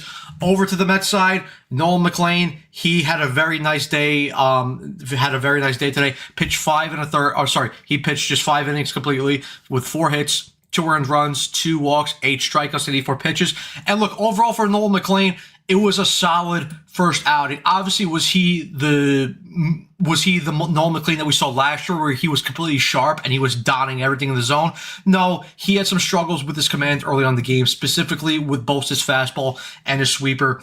There was a couple times where Justin Willard had to come out to the mound to kind of, calm him down and get him back on track, which, again, like I mentioned throughout the watch along multiple times, it is nice to see that the Mets finally do have a pitching coach that actually goes out and takes initiative. But, yeah, I mean, listen, with Nolan McLean, like I said, he had a couple walks, surrendered the first run in this ball game in the first inning after an O'Neal Cruz walk and a Brandon Lau walk. Ryan O'Hearn would single the first run in to give the Pirates a 1-0 lead, but then he got the next 2 out, got a Triolo to fly out, got Spencer Horowitz to line out. He then came back with a strong second inning, got Gonzalez to strike out, got Henry Davis to ground out, got Jake Magnum to ground out. Third inning, again, had a little bit of trouble, got O'Neal Cruz to ground out, gave up the home run to Brandon Lau, which, again, Brandon Lau has just been a thorn in the Mets side this entire series, ended up hitting 3 home runs. But then after that, he settled down. Well, he kind of settled down because he got Brian Reynolds to ground out, gave up a single to Ryan O'Hearn, hit Jared Triolo with a pitch, and then struck out Spencer Horowitz. And then after that, McLean seemed to finally, get into a rhythm because top of the 4th, he had a 1-2-3 inning, got Gonzalez to ground out, got Henry Davis to fly out, got Jake Magnum to strike out, and then the top of the 5th, got O'Neal Cruz to strike out. Brandon Lau hit a double, but then he struck out Brian Reynolds and struck out Ryan O'Hearn as well. So overall, like I said, not the sharpest from Nolan McLean. Like I said, did struggle a little bit early in the game for his sinker/4 seam and his sweeper command, because he was missing a lot, especially arm side with that sinker and the 4-seamer. He just had a lot of, run and ride on that pitch per se. But overall, for his first outing for the season, I'd say if I had to grade it, I'd give it overall B+. He was solid, wasn't great, but overall he did his job and kept the Mets in the bowl game. Huascar Brasban then came on after that. He pitched an inning and 2/3, no hits, no earned runs, 0 walks, 0 Ks on 14 pitches. Brasban was elite, and he was effective. He was throwing strikes consistently in the strike zone, and anytime the Pirates did make contact on any of his pitches, it was soft contact. So Huascar Brazoban, pitched really well yesterday, pitched really well again today, carrying over his good work from the World Baseball Classic with the DR. And listen, we saw how well of a reliever Brazoban was last year for the Mets. The problem was they just ran to the ground. So hopefully if the Mets can keep Brazoban rested and they don't run to the ground this year, hopefully Brazoban is just an effective weapon out of the Mets bullpen this entire year. Sean Manaea came out of the bullpen today, and he was okay. Struggled a little bit with his command. He pitched an inning and a third, gave up 1 hit, no earned runs, 2 walks, 2 strikeouts on 29 pitches. So overall, not a terrible day for Manaea, but you want to see him a little bit better. You want to see the command be a little bit better, and you want to see, of course, the velo be a little bit better, because Manaea's velo was still a little bit down. Well, not a little bit down. It was down. I mean, he was hitting, his fastball 88 miles an hour consistently. You want to see a lot better from that. Luke Weaver then came in, had a little bit of trouble with his command, but he worked an inning, gave up no hits, no earned runs, 2 walks, but was able to get a strikeout and was able to work out of that jam on 22 pitches. And then Dickie Lovelady. Where do I start with this guy, right? Because listen, I'm not going to blame this whole game on Dickie Lovelady, because the offense needs to be a lot better. But this is where I will blame Dickie Lovelady. Because, listen, obviously, we go to the top of the 10th. A lot of the relievers were used in yesterday's game because that game also went into extra innings. And obviously, there are talks that, maybe the Mets could have used Brooks Raley in this situation because, again, he's a lefty and he only pitched yesterday. I would have went with Raley, but Mendoza goes to Lovelady. Again, don't agree with it per se, but the decision is made. And I don't have a problem with Lovelady, and I'm not going to go after him for allowing the first run, which was Rhino Hearn. No, I'm sorry, which was who was the ghost? Yeah, Brian Reynolds. I'm not going to get mad at him for allowing Brian Reynolds to come around to score, which was the ghost runner on the Ryan O'Hearn RBI single, because I expected 1 run to at least come across. What pisses me off about Richard Lovelady is after that, he gets Jared Triolo to ground into a double play, and you're like, okay, if you could just hold the lead now at 3-2, or if you could hold the deficit now at 3-2, you now have Alvarez as the ghost runner, and now you have the top of the order in Lindor, Soto, and Bichette to come up with a chance to tie and win this ball game. Instead, what does Dickie Lovelady do? Well, in typical Dickie Lovelady fashion, he walks Nick York, walks Nick Gonzalez, and then allows Henry Davis to hit a single up the middle to drive in another run to make it 4-2. And then he decided to get Jake Mangum to strike out to end that inning. Which, again, listen, is it still a winnable? Is the game still a winnable? Is the game still winnable for the Mets at this point? 100%, absolutely. But like I said, Dickie Lovelady cannot, especially after you get the double play, you cannot allow another run to come across in that game. And just terrible work from Lovelady. Again, and I'm sure Carson, Frank, and Andrew will talk about it on the podcast tomorrow, which will wrap up the 3-game series against the Pirates. I never, ever want to see Dickie Lovelady put on a Mets uniform again. He can go somewhere else for all I care. He can pitch in the major leagues. I don't care. It can't be here, though, because he's terrible. He was terrible last year, and once again, he pitched all right yesterday, but today, inexcusable. Again, I am not going to blame him for the 3rd run, but that 4th run, after you get the double play on Triolo, cannot come across. Simple as that. Simple as that. But guys, the other thing that we have to talk about, Bo Bichette. Listen, we all knew with Bo Bichette that there might be some growing pains and there might be some adjustments. Obviously, signed that big-term, short-term deal with the Mets in the offseason. He's making $42 million a year. He's playing a new position. He's switching leagues. Never played in the National League. Obviously, he played his entire career so far in the AL with the Toronto Blue Jays. But Bo Bichette right now looks lost. And look, am I fully concerned about Bo Bichette in the long term? No, absolutely not. And guys, we were talking about this on the watch along.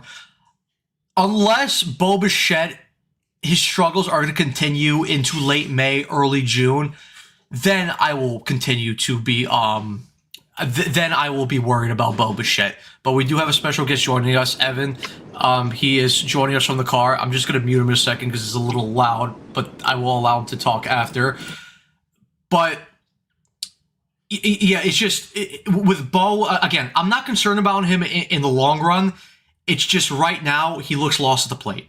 And listen, because I know we were all talking about it, that Bo, he looks very aggressive right now at the plate. He's swinging early in the count. He's swinging over fastballs. And look, like I said before, Bo Bichette, he's always been an aggressive hitter at the plate. And again, I don't have a problem with that. I think you need guys in a lineup to be aggressive.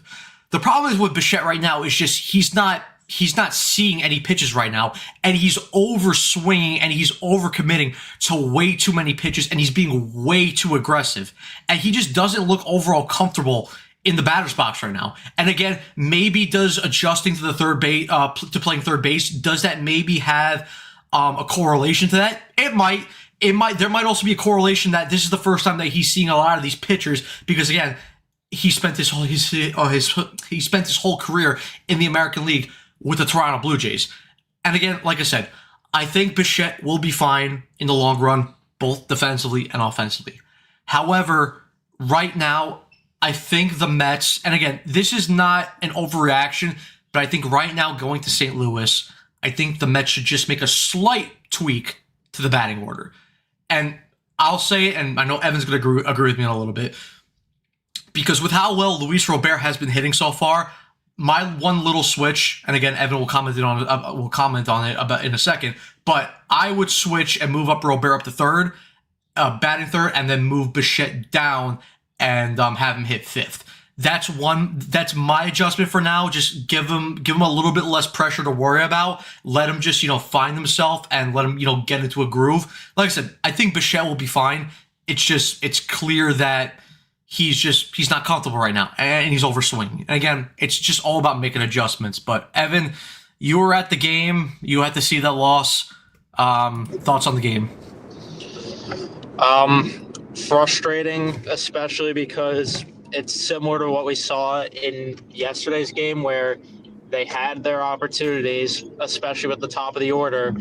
And like you said, with Bo Bichette, it's not good at bats. Like, that's really the bottom line. That's the problem in all of this. It's one thing for me if the at bats he was taking, he was making contact, even if he was being aggressive, and he was popping out, he was grounding out, which he did on a few. But these are not even competitive at bats where he's not driving up the pitch count. He's barely even fouling it off outside of that one at bat in the first game where it was 13 pitches or whatever. Yeah. All he's doing is he's not seeing the ball well. And for a guy that you brought in to produce with runners in scoring position, to give you the RBIs when Lindor and Soto get on base, he's failing at his job. And for right now, I was just talking about it with Steven, who's in the car with me right now. I was saying that I would not mind if two different things. One, because you touched on it a bit before, I wouldn't mind if they gave a day for Bo Bichette to just DH, get his head out of the field, and let him just simply focus on hitting and see if that helps. And then, like you also said, the lineup, there needs to be a change. And to me, I would do two changes right now, because I would move Robert to the 3-hole and bump Bichette down. I would also switch, just because of the way Beatty's hitting right now compared to Polanco. I would put Beatty in the cleanup spot for a few games. Sorry, Carson, I know you don't want to hear that if you're watching backstage. And I would put Polanco down the lineup a bit. I'm not as adamant about moving Polanco down. I don't think you have to, but it's something I would at the very least experiment with. But yeah, I mean, just frustrating, especially because you look at the names that the Pirates were throwing out there on the mound throughout this game, and those are guys that this offense should be able to take advantage of. And we saw a lot of poor swing decisions from Lindor earlier on in the game, and then you have the poor base running there at the end, which I don't know if he was sent or if Lindor made the decision to go there.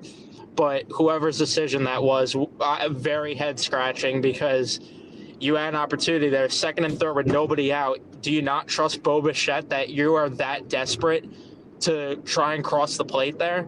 Are we already at that point with Bichette where you don't trust him, that you feel it's urgent to get that run compared to having Bichette up there with 2 on and nobody out? That was just also mind-boggling to me. Bullpen-wise, I questioned a lot throughout this game. Brooks Raley not being available, head-scratcher.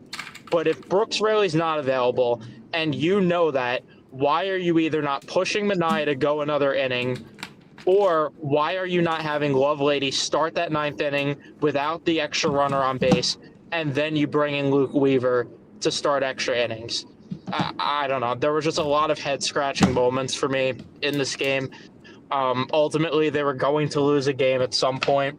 It is what it is. At least you take 2 out of 3 against the Pirates. But it's just frustrating when games like this are winnable, and this offense that, we expect different from, and I'm not saying that we're not going to get different later in the season, but for right now, it's frustrating that for 2 straight games, we've seen now similar traits from similar guys, especially, again, Bo Bichette.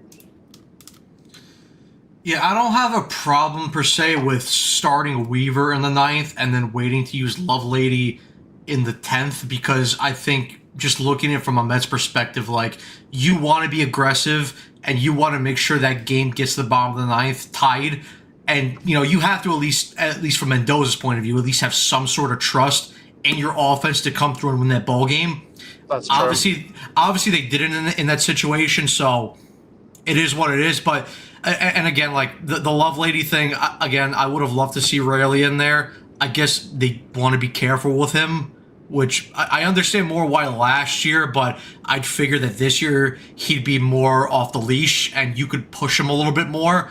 Obviously, we don't know what the in and outs are, with Raley and how he's feeling, physically, even though he had a full spring training to ramp up. So, I don't know, maybe they just don't want to push him early on the season.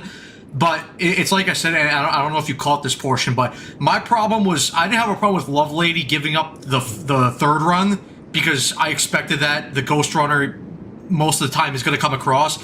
Once he gets that double play on Triolo, you can't let another run come across, and that's my biggest issue. Look at who he's walking in that order. I mean, it was Nick York that he had that 4-pitch walk to. I mean, come on. And just the lack of attacking hitters in general throughout this game annoyed me. I didn't know Jeremy Hefner was back, because even Noah McLean early in his start, and again, it ended up turning out to be a solid start, but he could have gave you an extra inning if he was aggressive earlier on, because he fell behind in counts way too much throughout the game, struggled to locate the sweeper, I felt like, the first inning or two. And again, it put him behind in counts. The pitch count went up, and that also played a hand for why you had to use Lovelady, because it just ends up being that trickle-down effect. But it was just all game outside of Brazoban, which, he's always cleaning the dishes, expected. Always attacking. Yeah. But yeah, it just too much nibbling to guys that you shouldn't be nibbling the zone with. With McLean, obviously, from where your perspective, you don't have like a full zone of this. You don't have a full view of the strike zone. He was attacking though. He just had way too much movement on his 4-seamer or 2-seamer / sinker, and he just kept missing arm side. So he was trying to be aggressive. He just had trouble locating it. Same with the sweeper. He was trying to throw that pitch for strikes. He just couldn't get that pitch over, especially in the first inning when he had those back-to-back walks. But other than that, I again, like, McLean was fine. Was he the sharpest? No, but he gave you a solid, reliable start.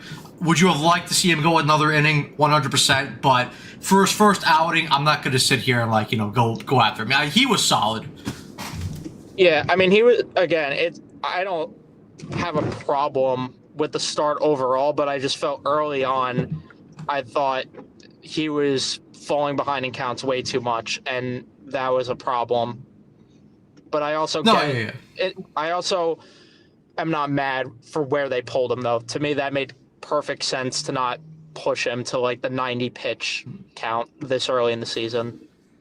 Yeah, and then I mean, just looking at it later in the game, I mean, the point where probably they lost this game, beside obviously Dicky Lovelady come in and just fucking having explosive diarrhea on the mound, was that bottom of the seventh where Ben strikes out, Terez gets that little bunt single up the third baseline, Lindor then singles. You have the wild pitch to move up both Terez and Lindor into scoring position, and then Soto works a great at bat, gets it to 3-2, but that fastball, that high end fastball that he swung at, just was not great. And then the Bo Bichette strikeout as well, and he struck out on 3 pitches as well. So just again confirming that Bichette's just not seeing the ball well at all right now.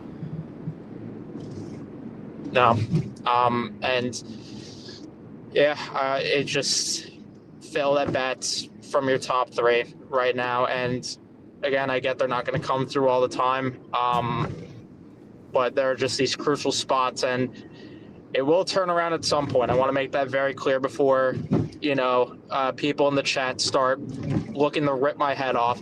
But for right now, it's just frustrating to watch. And at the very least, I would make that change with Robert moving up the order just until Bichette's more comfortable and you start to see him seeing the ball well at the very least. Yeah, no, 100%. And I mean, of course, like, you get to the bottom of the 10th, Lindor had that great AB to draw the walk. Soto hits that double. I agree. Like, you have to hold Lindor there at third base because you got second and third there, and I know Bichette's been struggling, and I know he's been hitting a lot of ground balls. He's not hitting a lot of things into the air right now, which in that situation, a sacrifice fly ties the game. But it was just a dumb move to send Lindor there. Like, I think the third base coach told, I think it was a leap year or light year, he told him to go. But and again, I know we got on Mike Sarbaugh last year for not being aggressive, but there's situational where it's like, okay, just because you're not too aggressive in one situation doesn't mean you have to be over aggressive in that sense. And I mean, if it's second and third with no outs there, maybe the Mets do end up winning that ball game because even if Bichette, let's say, does ground out per se, Polanco had that deep fly out, so with an out right there, the Mets tied the ball game right there. Yeah, and then another decision I questioned during this game is, what are we doing with Jared Young? Like, I don't understand why we're seeing this obsession from Mendoza where, right-handed pitcher, left-handed batter means we have to have a left-handed batter. If you're going to pull Terez in that spot, who he was taking good at-bats, like, I didn't think they needed to pull Terez there either way. But if you're going to pull him, at the very least send Alvarez up there, who's also been putting together really good at-bats this year. No, yeah, it should have been you either kept Terez in there to hit, which again, he had a decent day at the plate, or you go to Alvarez there. Like, Jared, again, like, I know why he's on the roster because there's no one else right now to fill out that final spot, but as soon as someone becomes available to take that final roster spot, Jared Young's got to go, along with Dicky Lovelady, which he'll be DFA tomorrow, and then probably within a week he'll be back because that's just how this shit works, but those two are just anchors at the bottom part of the roster. Don't wish Dicky Lovelady back on this roster. I know it's going to happen, but I just can't with it. I can't with this guy. But yeah, I mean, we pretty much got everything. Just going to go through the comments right now. Send Lovelady to the Long Island Ducks. I would love to send them somewhere else. I can't say it on stream, though. Pirates have good offensive additions. Really like Lowe as a hitter. That's Evans' guy. He's a big Brandon Lau guy.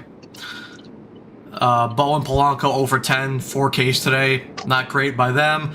Myers should have been used instead of Lovelady. I would have loved to see Myers in this game, Armand. I just think they're saving him as a bulk guy. I don't think they want to use him as like a 1 inning guy. I think Mendoza's plan at least is to keep him stretched out. So just in case he ever has to be used as a starter, he could be used in that situation. I think the other problem with going to Myers was you already used Minaya, and if you need another bulk guy for Holmes or Senga, and you're down Minaya and Myers in the next game, then you have another problem there. And I get, like, the whole thing, because I've said it before, that you can't think about tomorrow. You got to win the game in the moment, but it's also early in the season to where I get not getting overly aggressive in that regard, to where you don't want 2 off days, but then also the side of it where you use one bulk guy. Are you really going to use another one of your bulk guys today? Yeah, agree with that.